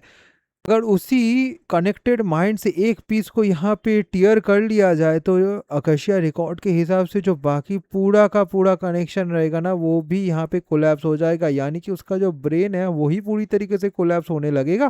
तभी सैनिस कहता है वो तो एक स्कैमर है। बट तभी यहाँ पे वो मारा सैनिस को गले को पकड़ लेता है। वो हंसते हुए कहता है कि वही वो पर्सन है ना जो कोई स्कीम को लेके यहाँ पे आया था, उसके पास खुद का इंटेंशंस था, वो यहाँ पे फ्रॉड है, उसे ये चीज समझ जाना चाहिए। अब वो सैनिस के ऊपर प्रेशर देने लगती है। वो फिर कहती है कि ऐसे अभी तक सैनिस ने ऑलरेडी बहुत सारे थॉट्स को दे दिया है जिससे वो एक वर्ड को गिफ्ट करने में अवॉइड कर पाए। तो फिर अभी सैनिस क्या करेगा।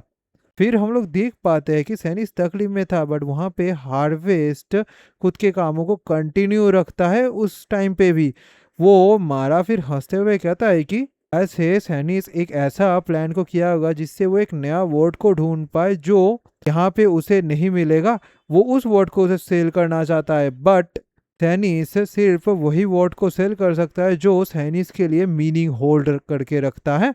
अभी वो मारा और ज़्यादा प्रेशर देते हुए कहती है कि वो इतना ज़्यादा ट्रबल किया है इन सारी चीज़ों को एक्सपेंड करने में एंड अभी क्या सैनिस को सीख नहीं मिला है। सैनिस तो तब बहुत ज़्यादा तकलीफ में था, वो हार्वेस्ट को पुकार रहा था। तभी हार्वेस्ट यहाँ पे सैनिस को कहता है कि उसे वो चीज़ मिल चुका है।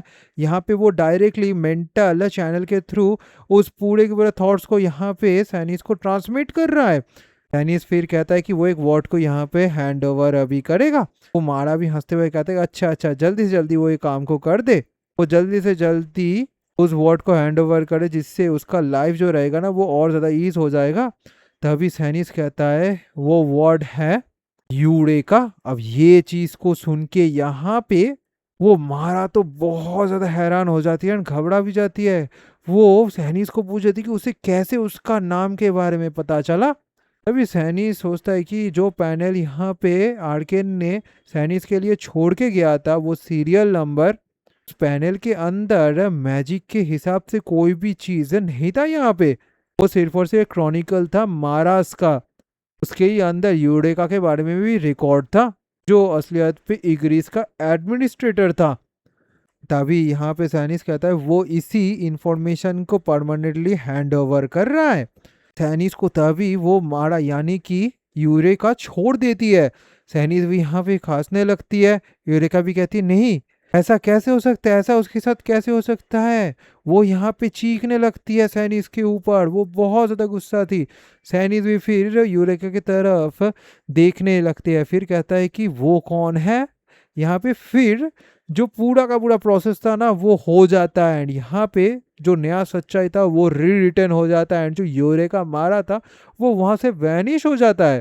वैनिश फिर से उठ खड़ा होता है एंड कहता है कि वो अभी अभी इग्रिस पे आया है ना। तभी सैनिस कंफ्यूज होकर सोचने लगता है, उसे ऐसा लग रहा था कि वो एक डेजा वू के अंदर है, बट यहाँ पे क्या चल रहा है, अकेली यहाँ पे कोई भी नहीं है उनसे लड़ने के लिए।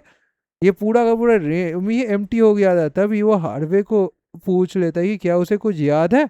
उसने तो अभी अभी एक और चीज ट्रांसमिट करके बताया था कि वो आर्केन के मेमोरीज को पूरी तरीके से यहाँ पे इनहेरिट करने में सक्सेसफुल हो चुका है ना। तभी वो हार्वेस्ट कहता है कि हाँ, यहाँ पे आर्केन का जो मेमोरीज है वो उसके पास लौट आया है। एनिस भी हैरान होते हुए पूछे थी उसने क्या कहा। तभी हार्वेस्ट कहता है कि आर्केन ने यहाँ पे एक डबल लॉक को सेट करके रखा था। जब यहाँ पे यूरेका वर्ड उसे याद आया तभी उसका जो मेमोरीज था वो सर्टेनली एक ट्रिगर्ड किया, जिस वजह से उसके पास वो मेमोरीज लौट आने लगा। वो उन सारे मेमोरीज को अभी सैनिस के साथ शेयर कर रहा है। तभी यहाँ पे एक अननोन पास टाइम का मेमोरीज को सैनिस देखने लगता है। अब ये जो यूरेका मारा था ना वो किसी के साथ यहाँ पे डील कर रहा था। वो कहता है कि ठीक है, उनके साथ एक डील ऑलरेडी वो कर लिया है, वो अभी उसको एक वर्ड को हैंड ओवर कर दे। तभी वो फिर से मेंटल एडिटर एक्सेप्शन को यूज करता है आर्केन के ऊपर। आर्केन भी यहाँ पे खुद के पावर्स को एक्टिवेट कर लिया था। हार्वेस्ट यहाँ पे कहता है कि उस टाइम पे आर्केन हेवन पे खुद के कंपेनियंस के साथ आया था, बट आर्केन अकेले इग्रीज पे यहाँ पे फंस चुका था।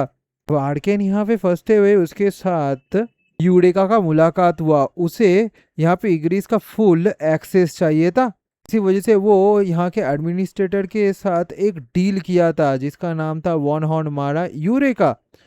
वो वन हॉर्न मारा यहाँ पे हार्वेस्ट सॉरी आर्केन के मेमोरीज को यहाँ पे कंट्रोल करने का कोशिश तो किया था, बट आर्केन इतना ज़्यादा इजीली हारने वाला तो आदमी नहीं था। फिर वो यहाँ पे यानी कि आर्केन यहाँ पे खुद के डार्क मैजिक को यूरेका के ऊपर यूज करके उसके अगेंस्ट में बैटल स्टार्ट कर देता है। यूरेका भी सोचते यहाँ पे चल क्या रहा है, वो कैसे यहाँ पे मैजिक को यूज कर सकता है, इवन तो उसका जो कॉन्सेप्ट है वही यहाँ पे डिस्ट्रॉय हो चुका है फिर भी।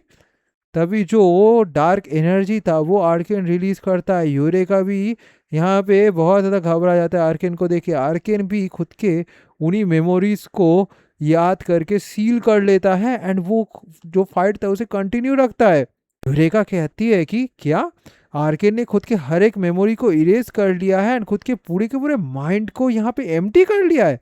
अब हार्वेस्ट यहाँ पे पूरा का पूरा जो बैटल सिनेरियो था ना वो सैनिस को दिखाने लगता है। सैनिस भी यहाँ पे ये सारी चीज़ों को देख के कहता है कि सच में मास्टर इनक्रेडिबल तो है। इवन वो यहाँ पे फाइट कर रहा है यूरेका के साथ फ्रीली, वो भी खुद के मेमोरीज को इरेज करने के बाद। हार्वेस्ट फिर कहता है कि यही इस सारी चीज़ों का एंड नहीं है। तो यहाँ पे आर्केन यूरेका के साथ बहुत टाइम तक फाइट किया था। आर्केन एक लैंग्वेज मॉर्फोसिस को रिस्टोर करना भी स्टार्ट कर दिया था पीस बाय पीस, एंड उसके ही थॉट्स के अंदर यहाँ पे वो बहुत सारे इन्फिनिट नंबर ऑफ वर्ड्स को असेंबल करना भी स्टार्ट कर दिया था।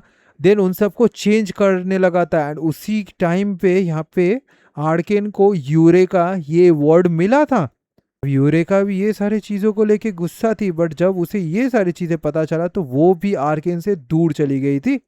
एनिस भी कहता है कि क्या सच में हार्वेस्ट ये कह रहा है कि ये पॉसिबल भी है। आर्केन यहाँ पे tens and thousands of words को कंबाइन किया था, वो भी ब्रीफ इंस्टेंट्स के अंदर। हार्वेस्ट भी कहता है कि यहाँ पे किसी के थॉट्स के अंदर क्या होगा इसका कोई लिमिट्स नहीं है, तो इसी वजह से आर्केन यहाँ पे इस मॉर्फोसिस को बिल्ड किया था एक एल्गोरिदम के थ्रू।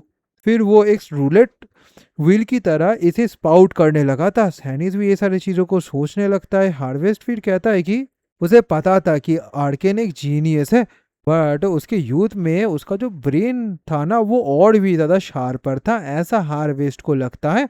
सैनिस भी यहाँ पे सोचने लगता है। हार्वेस्ट फिर कहता है कि आर्केन अगर खुद के डार्क मैजिक में इंस्टेट करके नहीं रहता तो वो इस तरीके से एक मेयर क्लास 3 मेज नहीं रहता यहाँ पे।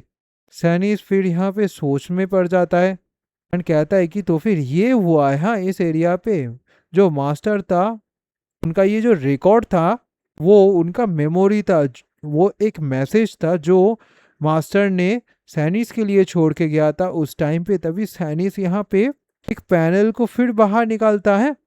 वो फिर खुद के मास्टर को थैंक यू कहता है।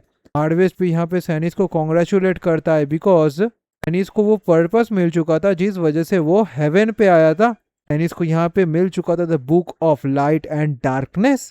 सैनिस फिर कहता है कि नहीं, वो यहाँ पे ये सारी चीज़ों को अभी कह नहीं सकता जब तक वो सेफली यहाँ से लौट ना जाए। तभी वो हार्वेस्ट को कहता है कि उन्हें अभी जल्दी से जल्दी जो ग्रैंड वर्ल्ड हॉल का सिक्योरिटी सिस्टम है उसे डिसेबल भी करना है। अगर वो लोग इस काम को करने में देर कर देते हैं तो रायन का लाइफ यहाँ पर डेंजर में पड़ सकता है। अब यहाँ पे थोड़ा सा सीन चेंज होता है। हम लोग यहाँ पे रा को देख पाते हैं। रा यहाँ पे कहता है कि इवन जो पार्ट्स है वो शायद से चेंज हो सकता है बट जो होल रहेगा वो परफेक्टली यहाँ पे वैसे का वैसा ही होगा। यूनिवर्स है जिसको गॉड ने लेफ्ट बिहाइंड किया था, यहाँ पे कोई भी उस चीज के बारे में जानता नहीं था बट यहाँ पे उन सब का एक मीनिंग जरूर से था। इसी वजह से ये जो पूरा का पूरा यूनिवर्स था ना यही रा का था। तभी हम लोग को एक रोशनी दिखाया जाता है एंड उसी रोशनी से एक एंजल बाहर निकलती है एंड ऐसे ही करके बहुत सारे एंजल्स इस तरीके से क्रिएट होने लगता है। वो सब के सब एनाकिन ऑफ रा को पूजने लगते हैं उनके बर्थ से ही। अभी हम लोग शिरॉन एंड इकाइल दोनों को ही देख पाते हैं। शिरॉन सोचता है कि क्या वो आर्कएंजल इकाइल के मेमोरीज को अभी देख रहा है। इकाइल भी कहती है कि जो फर्स्ट बीइंग यहाँ पे रा के थ्रू क्रिएट किया गया था जिनका कोई मीनिंग था इस वर्ल्ड पे वो थे एंजल्स। वो थे एक कॉस्मिक कॉन्सेप्ट जो एंडोट थे बहुत सारे मीनिंग से एंड उनका जो कैजुअलिटी एंटिटी था ना वो नंबर 1 पे था। उसके बाद आया था मारास जो कैजुअलिटी एंटिटी नंबर 2 थे और उनको डिराइव भी किया जाता है एंटिटी 1 से भी। और उसके बाद से काउंटलेस कॉन्सेप्ट बीइंग्स एंड बहुत सारे चीज़ें डिराइव्ड होने लगा। उनका सिर्फ एक ही पर्पस था बर्थ करने का, वो था रा के विल के अकॉर्डिंग जो लॉस था उन सबको मेंटेन रखना। शिरोन ये सारी चीज़ें देख के हैरान हो जाता है एंड उसके नीचे जो वर्ल्ड वो से दिखाई देता है उसे देख के वो और भी ज़्यादा शॉक में चला जाता है बिकॉज ये तो उसका वर्ल्ड था ना। कल भी कहता है कि हाँ ये वही वर्ल्ड है जहाँ पे वो रहता है। तभी हमें अर्थ का पास्ट का सीन दिखाया जाता है। यहाँ पे शिरोन कहता है ये तो एक जाइंट है ना। अब ये जाइंट एक टेलीपोर्टेशन पोर्टल के थ्रू अर्थ के अंदर आया था। कल भी कहता है जो जाइंट्स यहाँ पे स्टेज 6 या फिर उसके अबव रिचुअल को क्रॉस करके आए हैं इस नया वर्ल्ड पे वही सिर्फ और सिर्फ इस वर्ल्ड पे आ सकता है। तभी वो जाइंट अचानक से वहीं पे फट जाता है। उसके जो बॉडी पार्ट्स था वो यहाँ पे डिसइंटीग्रेट होने लगता है। शिरोन कहता है तो फिर ऐसे ही ह्यूमैनिटी का बर्थ हुआ था क्या। इकाइल कहता है कि हाँ, एक लंबे टाइम पास होने के बाद जो लैंड जाइंट के ब्लड के थ्रू सोक किया गया था उनसे ही ह्यूमंस धीरे धीरे अपीयर होने लगा। वो जाइंट के मौत के बाद उसी के ब्लड से सारे के सारे ह्यूमंस तैयार हुए। फिर वहां पे आया एंजल्स, जो एंजल्स यहाँ पे नेफिलियम्स को बर्थ देने लगा उन सारे ह्यूमंस के अंदर से ही। उन सारे सिलेक्टेड ह्यूमंस से ही नेफिलियम आया जो नेफिलियम यहाँ पे रा के विल्स को यहाँ पे स्प्रेड करने लगा बाकी सारे ह्यूमंस के अंदर। सारे के सारे ह्यूमंस फिर यहाँ पे रा का नाम पुकारने लगे इसी तरीके से। अभी कायल कहती है कि जिस तरीके से एनाकिन रा ने इस वर्ल्ड को क्रिएट किया था उसे देख के ऐसा ही उनको लग रहा था कि ये वर्ल्ड उनके लिए परफेक्ट है बट यहाँ पे एक एनोमली ऑकर हुआ। काउंटलेस ऑफ क्रिएचर्स यहाँ पे अपीयर होने लगा जो वर्ल्ड में मीनिंग के थ्रू यहाँ पे नहीं आए थे, जिनके पास मीनिंग का कोई एबिलिटी नहीं था। और जो ह्यूमंस थे ना वो डिफरेंट थे। जो ह्यूमंस थे वो इस वर्ल्ड को खुद मीनिंग देने लग गए थे एंड बहुत जल्दी ही खुद को ग्रीव कर लिए थे। जो ह्यूमंस थे वो इंटॉक्सिकेटेड हो गए थे उनके ही पावर्स के थ्रू एंड वो रा से दूर चले गए थे। एंड इस चीज़ को करने के बाद उनकी प्राइस पे करना पड़ा था इस वजह से। अब ये जो चीज़ को शिरोन देख पाता है उसे देख के वो भी घबरा जाता है बिकॉज ह्यूमन वर्ल्ड के ऊपर बहुत सारे मिथिकल बीस्ट एंजल्स एंड बाकी सारे बींग्स मिलके अटैक कर दिए थे एंड पूरे के पूरे ह्यूमन वर्ल्ड्स एंड अर्थ को ही डिस्ट्रॉय करने लगे थे। तभी इकाइल कहता है कि इस वजह से जो सिविलियंस थे एंड सिविलाइजेशंस थे वो सब के सब डिस्ट्रक्शन के कगार पे आ चुके थे। तभी यहाँ पे शिरोन को एक पर्सन दिखाई देता है जिसे देख के यहाँ पे इकाइल भी थोड़ा सा सैड फील करते, ये और कोई नहीं इकाइल फर्स्ट वर्जन था। शिरॉन कहती है ये तो इकाइल खुद है ना। तभी इकाइल खुद की पावर एटारेक्सिया को यूज करती है एंड एम्पलीफिकेशन को यूज करते हुए डायरेक्टली एक आइलैंड के ऊपर एक फायरबॉल को छोड़ती है, जो एक बहुत ज्यादा पावरफुल चीज था, जिस वजह से उस आइलैंड का जो वॉल्केनिक इरप्शन था ना वो होने लगता है। वहां पे काउंटलेस एंड लोगों का मौत हो जाता है इस वजह से। शिरॉन कहता है ये तो गैलियड आइलैंड का वॉल्केनिक इरप्शन है ना। तभी इकाइल कहती है एंड में उनका रा ने यहाँ पे एक ऑल आउट वॉर डिक्लेयर कर दिया था। शिरॉन भी ये सारी चीज़ों को देख पाता है, काउंटलेस ऑफ एंजल्स यहाँ पे आ गए थे इस लड़ाई को लड़ने के लिए। वो सब के सब डायरेक्टली ह्यूमैनिटी को डिस्ट्रॉय करने का डिसीजन ले चुके थे।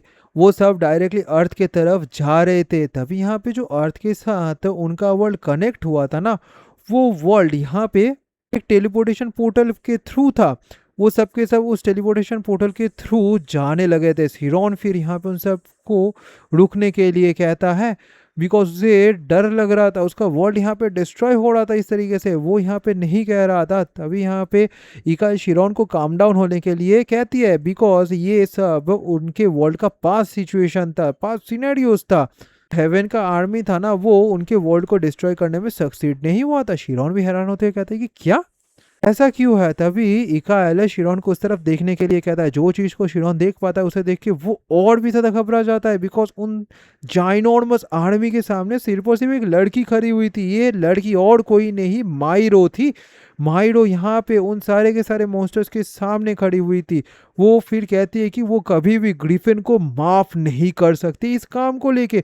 तभी यहाँ पे माइरो भी ये बात को कहते हुए रोने लगती है कि फॉर सम रीजन मायरो यहाँ पे खुद के इमोर्टल फंक्शन को यूज करते हुए ऐसे टाइप का इल्यूजन को क्रिएट करती है, जिस वजह से वहां पे एक डायमेंशनल बैरियर टाइप का तैयार हो जाता है। सारे के सारे मॉन्स्टर जो यहाँ पे अर्थ की तरफ आने का कोशिश कर रहे थे ना, वो भी इस चीज को महसूस कर पाते हैं। जितना ज्यादा वो करीब आने का कोशिश कर रहे थे उतना ही ज्यादा वो दूर चल ले जा रहे थे। ऐसे ही करते करते उनके साथ जो डायमेंशनल पोर्टल का डिस्टेंस था वो बढ़ने ही लगता है।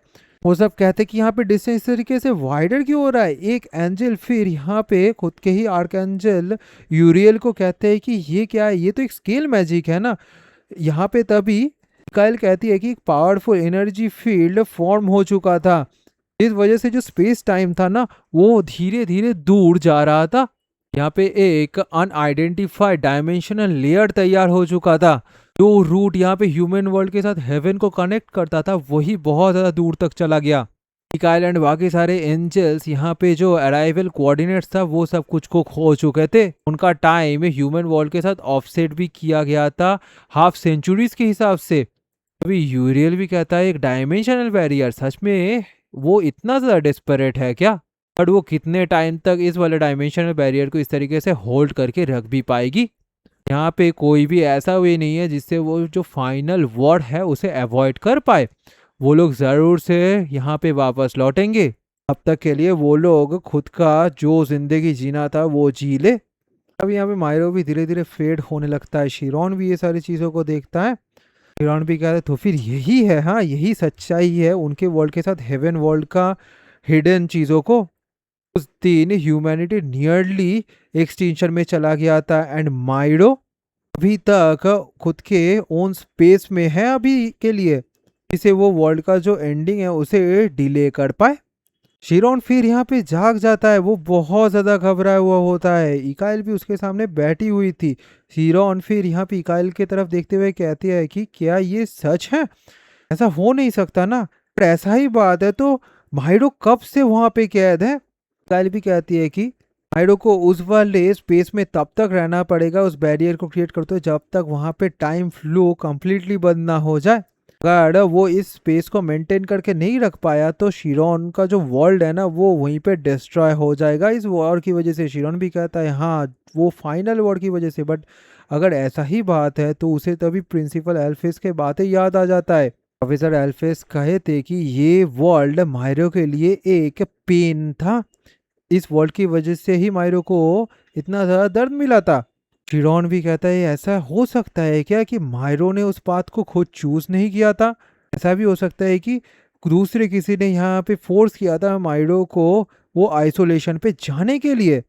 मिकाइल भी कहती है कि शिरॉन का जो फ्रेंड्स है उनको सेव करना इतना ज़्यादा सिंपल मैटर नहीं है। उन्होंने एक मेटागेट को भी लेके आया है जिसके पास वो जो कोऑर्डिनेट्स है अर्थ का, उसका कोऑर्डिनेट्स पूरी तरीके से रिकॉर्डेड है। अगर उस कोऑर्डिनेट को वो लोग पूरी तरीके से एनालाइज करने में सक्सेसफुल हो जाते हैं तो वो लोग एक रूट को ढूंढ पाएंगे उनके वर्ल्ड तक, जिसके बाद वो लोग डायरेक्टली मायरो के स्पेस टाइम को अवॉइड भी कर सकते हैं। अब ये सारी चीज़ों को सुन के यहाँ पे शिरॉन भी बहुत ज़्यादा घबरा जाता है एंड कहता है कि नहीं, ऐसा नहीं हो सकता। उन सब का लाइफ तो अभी एक बहुत बड़े प्रॉब्लम में आ चुका है। इवन पूरे के पूरे ह्यूमैनिटी का लाइफ ही अभी बहुत ज़्यादा प्रॉब्लम में आ चुका है। वो सब कुछ तो अभी डिस्ट्रॉय होने वाला है। इकाइल भी कहता है कि तो फिर क्या अभी शिरॉन को समझ आ चुका है क्यों यहाँ पे इकाइल शिरॉन को हेल्प करना चाहती है। वो ये फाइनल वॉर को नहीं चाहती है। शिरॉन भी ये सारी चीज़ों को सुन के सोच में पड़ जाता है एंड इकाइल को थैंक्स कहता है उसके हेल्प के लिए। वो यहाँ पे बहुत ज़्यादा ग्रेटिट्यूड को शो कर रही है इकाइल को। बट वो ऐसा क्यों कर रही है? पास्ट में जितना दूर तक उसने देखा था वो भी उस वाले वॉर पे शामिल थी ना। यहाँ पे वो भी एक आर्च एंजल थी। इकाइल कहते हैं कि हाँ, बट यहाँ पे अगर जो फाइनल वॉर है वो स्टार्ट हो जाता है तो वो एक ऐसे पोजीशन पे आ जाएगी जिसके बाद वो ह्यूमैनिटी के एगेंस्ट में फाइट करने लगेगी। ऑफ कोर्स इससे पहले वो ग्रिफिन से मुलाकात की थी, उसका माइंड कुछ इसी तरीके का था। बट उसके बाद जब ग्रिफिन के साथ वो मुलाकात की थी उसे ह्यूमैनिटी का जो इन्फिनिट पोटेंशियल है उसके बारे में समझ आया। शिरॉन भी फिर सोचती है तो फिर क्या ये सिचुएशन है? हाँ, फिर यही क्या सीन है जो इकाइल ने कमिट किया था, जिस बारे में पीओएफ ने कहा था? क्या वो सीन यहाँ पे ग्रिफिन के साथ किसी तरीके से कनेक्टेड है? इकाइल कहती है कि जैसा शिरॉन को अभी समझ आया है उसका जो पावर है ना वो अभी शील्ड किया गया है। वो अभी इस रूम से भी बाहर नहीं जा सकती है। ऑफ कोर्स इकाइल डायरेक्टली शिरॉन को हेल्प नहीं कर सकती है तो फिर वो एक मेथड को प्रपोज करे शिरॉन को। शिरॉन भी कहता है कि क्या एक मेथड? हाँ ठीक है, वो प्रिपेयर्ड है कोई भी मेथड को करने के लिए। अभी इकाइल भी कहती है यहाँ पे सिर्फ और सिर्फ एक ही रास्ता बचा हुआ है। यहाँ पे अगर उसे ये सारे कामों को करना है तो उसे एक एंजल मैजिक सर्कल को विल्ड करना पड़ेगा। शिरॉन भी कहता है कि क्या एक एंजल का मैजिक सर्कल? यानी कि वो उस हेलो का बात कर रहा है। अब यहाँ पे वो इन सारी चीज़ों को सुन के तो बहुत ज़्यादा डरने लगता है बिकॉज जो पास्ट मेमोरीज उसने देखा था वो बहुत ज़्यादा शिरॉन के लिए भी डरावना था। अब ये हेलो की वजह से उसके पास इन्फिनिट पावर भी आ सकता था जो डिस्ट्रक्शन के काम में लग सकता था। शिरॉन कहता है कि क्या वो एक हेलो को यूज़ करेगा? मिकाइल भी कहती है अगर शिरॉन इस काम को करने में मास्टरी हासिल कर लेता है तो वो एक ऐसे अपॉर्चुनिटी को क्रिएट कर सकता है एक डिसाइड मूवमेंट के अंदर जिससे वो बहुत कुछ को हासिल कर पाएगा। ऑफ कोर्स इस काम को करने में उससे खुद के लाइफ को रिस्क में डालना पड़ सकता है बट जो एंजेलिक इन्फॉर्मेशन रहेगा ना वो फंडामेंटली डिफरेंट होगा ह्यूमन थॉट से। जो कॉन्सेप्ट रहेगा एंजल से जिससे हायर डायमेंशन तैयार हुआ है वो एक ह्यूमन माइंड से कई गुना ज़्यादा पावरफुल एंड फास्ट है जिसको एक ह्यूमन माइंड कभी भी होल्ड करके नहीं रख सकता, जो केयरलेसली वो लोग यूज़ भी नहीं कर सकते। इसी वजह से फिरौन को यहाँ पे 3 ट्रेल्स को कंप्लीट करना पड़ेगा। अगर वो इन 3 एंड्योरिंग ट्रेल्स को कंप्लीट कर लेता है तो वो शायद से इस काम को करने में सर्वाइव भी कर पाएगा। पहले तो शिरॉन को यहाँ पे एक एसेंस ऑफ लाइट को क्रिएट करना पड़ेगा बट यहाँ पे जो एसेंस ऑफ लाइट रहेगा ना वो परफेक्टली स्पीयर रहना चाहिए। अगर वो 0.1% तक भी ऑफसेट रहा तो जो लाइट स्पीड कैलकुलेशन रहेगा वो बहुत ज़्यादा ड्रास्टिकली स्लो डाउन हो जाएगा। जो एंजेलिक एबिलिटीज रहेगा वो मैनिफेस्ट नहीं होगा।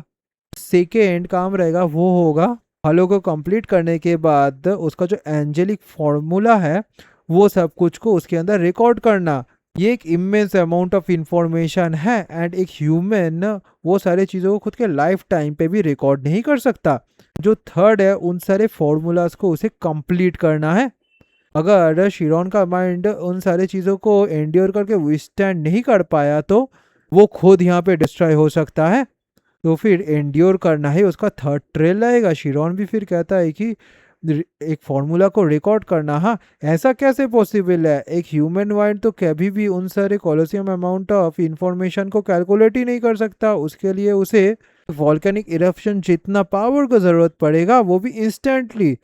काइल कहती है कि नहीं, यहाँ पे इंसाइट के थ्रू शिरोन को सिर्फ और सिर्फ उन सारे इंफॉर्मेशन को एक्सेप्ट करना है। पर्सनली इकाइल यहाँ पे शिरोन को पोजेस करेगी। उसके बाद इकाइल खुद यहाँ पे शिरोन बन जाएगा, जो वो उस हैलो को पोजेस करके रहेगा। जो एक्सपीरियंस रहेगा वो शिरोन का खुद का होगा, and वो शिरोन के माइंड में एंटायरली एनग्रेव्ड हो जाएगा।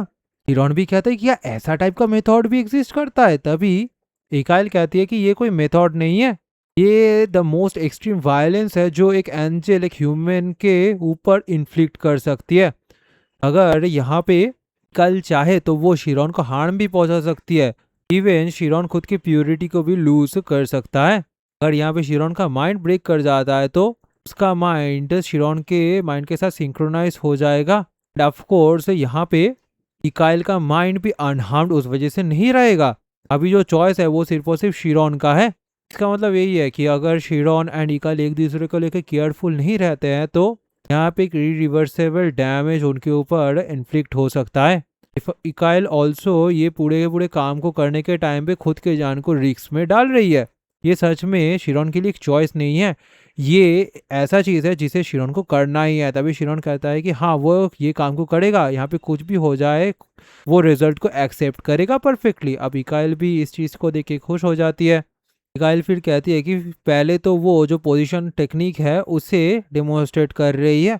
अब यहाँ पे इकाइल शिरोन की तरफ देखने लगती है एंड जो खुद का हेलो है उसे डायरेक्टली शिरोन के ऊपर छोड़ देती है।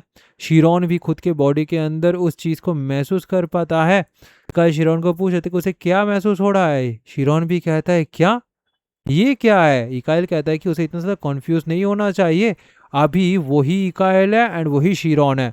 शिरोन सोचता है कि ये सारे थॉट्स तो वो सोच नहीं रहा है, ये क्या इकाइल का खुद का थॉट है? यही क्या सच्चाई है? इकाइल फिर कहती है इन सारी चीज़ों को लेकर डाउट ना करने के लिए। अगर एक बार वो डाउट करने लगा तो जितने सारे चीज़ें शिरोन ने तैयार किया है, जो शिरोन खुद है वही कोलैप्स हो जाएगा। उसे सिर्फ और सिर्फ ये सारी चीज़ों को एक्सेप्ट करना है। शिरोन भी कहता है ठीक है, उसे समझ आ चुका है। इकाइल फिर शिरोन को कहता है उसके बॉडी को के माइंड से बाहर निकाल के ड्रॉ करने के लिए उसे एक ओवर स्पिरिट फॉर्म को यहाँ पे तैयार करना है। एक शिरोन कहता है एक डेविएट फॉर्म। हाँ, तभी शिरोन उस तरीके से ब्लू कलर की एनर्जी को बाहर निकालता है एंड उसे तैयार करने लगता है। शिरोन कहता है कि क्या इस तरीके से? हाँ। इकाइल कहता है नहीं, ये अभी भी एनफ नहीं है। एक डिस्टोर्टेड स्पीयर इतने ज़्यादा अमाउंट ऑफ इंफॉर्मेशन को कैलकुलेट नहीं कर सकता। शिरोन भी कहता है जैसा उसने एक्सपेक्ट किया ये काम नहीं करेगा। एक जो परफेक्ट स्पीयर है ना, ये सिर्फ और सिर्फ शिरोन के लिए भी कॉन्सेप्ट है। इस तरीके का चीज़ है वर्ल्ड पे नॉर्मली तो एग्जिस्ट नहीं करता। तभी शिरोन सोचता है कि नहीं, यहाँ पे एग्जिस्ट ज़रूर से करता है। तभी उसे माइरो याद आ जाता है एंड माइरो ने उसे एक परफेक्ट स्पीयर को डेमोन्स्ट्रेट किया था। शिरोन कहता है कि हाँ वही तो परफेक्ट स्पीयर है ना, ये पूरा का पूरा वर्ल्ड इट्सेल्फ एक परफेक्ट स्पीयर है। इकाइल भी कहता है हाँ शिरोन ने यहाँ पे सही समझा, जो निर्वाणा यानी कि इमॉर्टल फंक्शन है वही एक परफेक्ट स्फीयर है। इमॉर्टल फंक्शन जो एक्सपेंडिचर था ना वो 100% पे है एंड उसे अगर 100% पे कोई एक्सपेंड कर देता है तो वही एक परफेक्ट स्फीयर बन सकता है। एक होल वर्ल्ड ऑलवेज परफेक्ट ही रहता है, शिरोन सोचता है। बट अगर वो इस काम को करेगा तो वो यहाँ पे खुद के ही अंदर डिसअपियर हो सकता है। इकाइल फिर कहती है कि शिरोन को अभी खुद की इमोर्टल फंक्शन को 100% तक यहाँ पे एक्टिवेट करना पड़ेगा। फिर उसे उस चीज़ को होल्ड ऑन करके रखना पड़ेगा एंड एक फॉर्म में उसे मैनिफेस्ट करना पड़ेगा। सच में ये काम करना एक्सट्रीमली डेंजरस है, बट इस चीज़ को इकाइल खुद कंट्रोल करेगी। वो शिरोन को पूछे क्या वो इस काम को कर सकता है। शिरोन भी फिर कहता है कि लास्ट टाइम पे जब वो इस काम को स्टार्ट किया था तो यहाँ पे वो मारा गया था, तो मरने से वो उसके साथ क्या ही हो सकता है। तभी वो इमॉर्टल फंक्शन को 100% तक खोल लेता है एंड फुल एक्टिवेशन को कर देता है। शिरोन फाइनली जो इन्फिनिट डोमेन था उसमें रिटर्न हो जाता है। यही था फर्स्ट गेटवे जिसको मास्टर करने के बाद उसे एंजल पावर का फर्स्ट स्टेप हासिल होने वाला था, वो फाइनली खुद की इमोर्टल फंक्शन के 100% को एक्टिवेट कर देता है। फिर हम लोग देख पाते हैं कि शिरोन का जो माइंड था वो स्कैटर होने लगता है वर्ल्ड के अंदर, पूरा का पूरा वर्ल्ड पे वो माइंड छाने लगता है। शिरोन को महसूस होता है कि वो यहाँ पे पूरे के पूरे वर्ल्ड को महसूस कर पा रहा है, वही सब कुछ है एंड सब कुछ उसके अंदर समाया हुआ है। ऐसे ही करके बाकी सारे लोग जो बाहर थे वो भी इस चीज़ को देख पाते हैं। पूरा का पूरा ये जो हेवन था ना, वही यहाँ पे हिरोन के माइंड एंड इमोर्टल फंक्शन से ढकने लगता है। जो निर्वाणा इमोर्टल फंक्शन था वो एक फॉरबिडन डोमेन था जिसको ह्यूमन क्रॉस नहीं कर सकता था, ये ह्यूमंस के लिए फॉरबिडन था। बट ऐसा क्यों है ये शिरोन को पता नहीं था, क्यों ह्यूमंस यहाँ पे निर्वाणा यानी कि इमॉर्टल फंक्शन को क्रॉस नहीं कर सकते, क्यों ह्यूमंस इन्फिनिट नहीं हो सकते। अभी यहाँ पे कायल शिरोन को उसके वॉइस को फॉलो करने के लिए कहती है, उसे यहाँ पे आकर्षिक नहीं बनना है, यहाँ पे उसे खुद की करंट सेंसेस को खुद के माइंड में ही स्टे करके रखना है। शिरोन को अभी खुद के एडामेंटियन बॉडी के अंदर ही खुद को फिर से संभाल लेना है। एंड वैसे ही करके शिरोन का जो इमोर्टल फंक्शन था ना वो धीरे धीरे एक स्ट्रक्चरल फॉर्म पे आने लगता है एंड उसका एक डेफिनिट स्टेट पे वो चला आता है। तभी यहाँ पे जो बाकी सारी इंफॉर्मेशंस पूरे के पूरे वर्ल्ड पे फैला हुआ था वो भी धीरे धीरे समेटने लगता है। धीरे धीरे वहाँ पे एक टाइप का हैलो तैयार होने लगता है। शिरोन भी कहता है कि यही क्या फाइनली एक परफेक्ट स्पीयर है। तभी यहाँ पे शिरोन सोचता है कि क्या यही इमोर्टल फंक्शन है जो रियलिटी पे मैनिफेस्ट हुआ है। तभी कायल कहती है कि ये जो लाइट है ना ये असलियत पे एक हैलो में मैनिफेस्ट हो चुका है। शिरोन भी कहता है ये एक रिंग ऑफ लाइट है, हाँ तो फिर उसे अभी इसे कॉन्स्ट्रक्ट करना है पूरी तरीके से। उसे इस सर्किल को रेलिंग की तरह यूज करते हुए लाइट को पास थ्रू करना है, रोटेट करना है एंड जो स्पीड ऑफ लाइट है उसे ट्रूली फॉर्म यहाँ पे करना है। एंड उसके माइंड के अंदर ये चीज़ इन्फिनिटली स्पिन होता रहेगा एंड ये इस पॉइंट पे चला जाएगा कि वो शिरोन का जो थॉट्स है वो भी पैरालाइज हो जाएगा।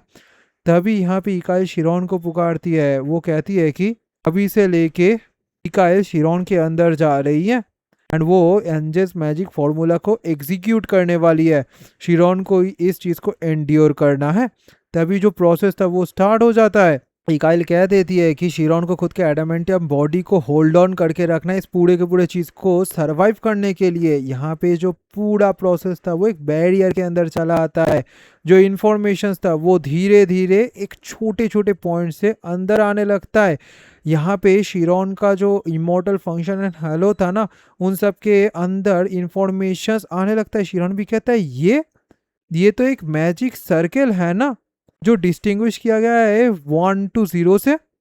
शिरोन भी कहता है वन एंड ऐसे ही करते करते और भी ऐसी टाइप का मैजिक सर्कल्स यहाँ पे तैयार होने लगता है एंड उसके अंदर काउंटलेस ऑफ इंफॉर्मेशंस आने लगता है। शिरोन भी इस चीज़ को देख के हैरान हो जाता है एंड ऐसे ही करके countless and countless of magic circles उसका इंफॉर्मेशंस धीरे धीरे शिरोन का जो इमोर्टल फंक्शन एंड हलो था उसके अंदर आने लगता है एंड वो सब के सब क्रैम्प्ड अप होने लगता है। ये था एंजल्स का फॉर्मूला। शिरोन भी बहुत ज़्यादा हैरान हो जाता है एंड कहता है कि ये एक मैजिक सर्कल है जो एक कॉम्प्लेक्स मैकेनिकल डिवाइस की तरह उसे लग रहा है। इसके अंदर countless principal interlocking gears and बहुत सारी चीज़ें हैं। ये सारे चीज़ें, ये सारे सच्चाइयाँ, ये सब कुछ शिरोन के सामने अभी ऑपरेट हो रहा है। अब ऐसा भी पॉइंट आ रहा है जिससे इन सारी चीज़ों को लेके शिरोन फॉलो अप भी नहीं कर पा रहा है।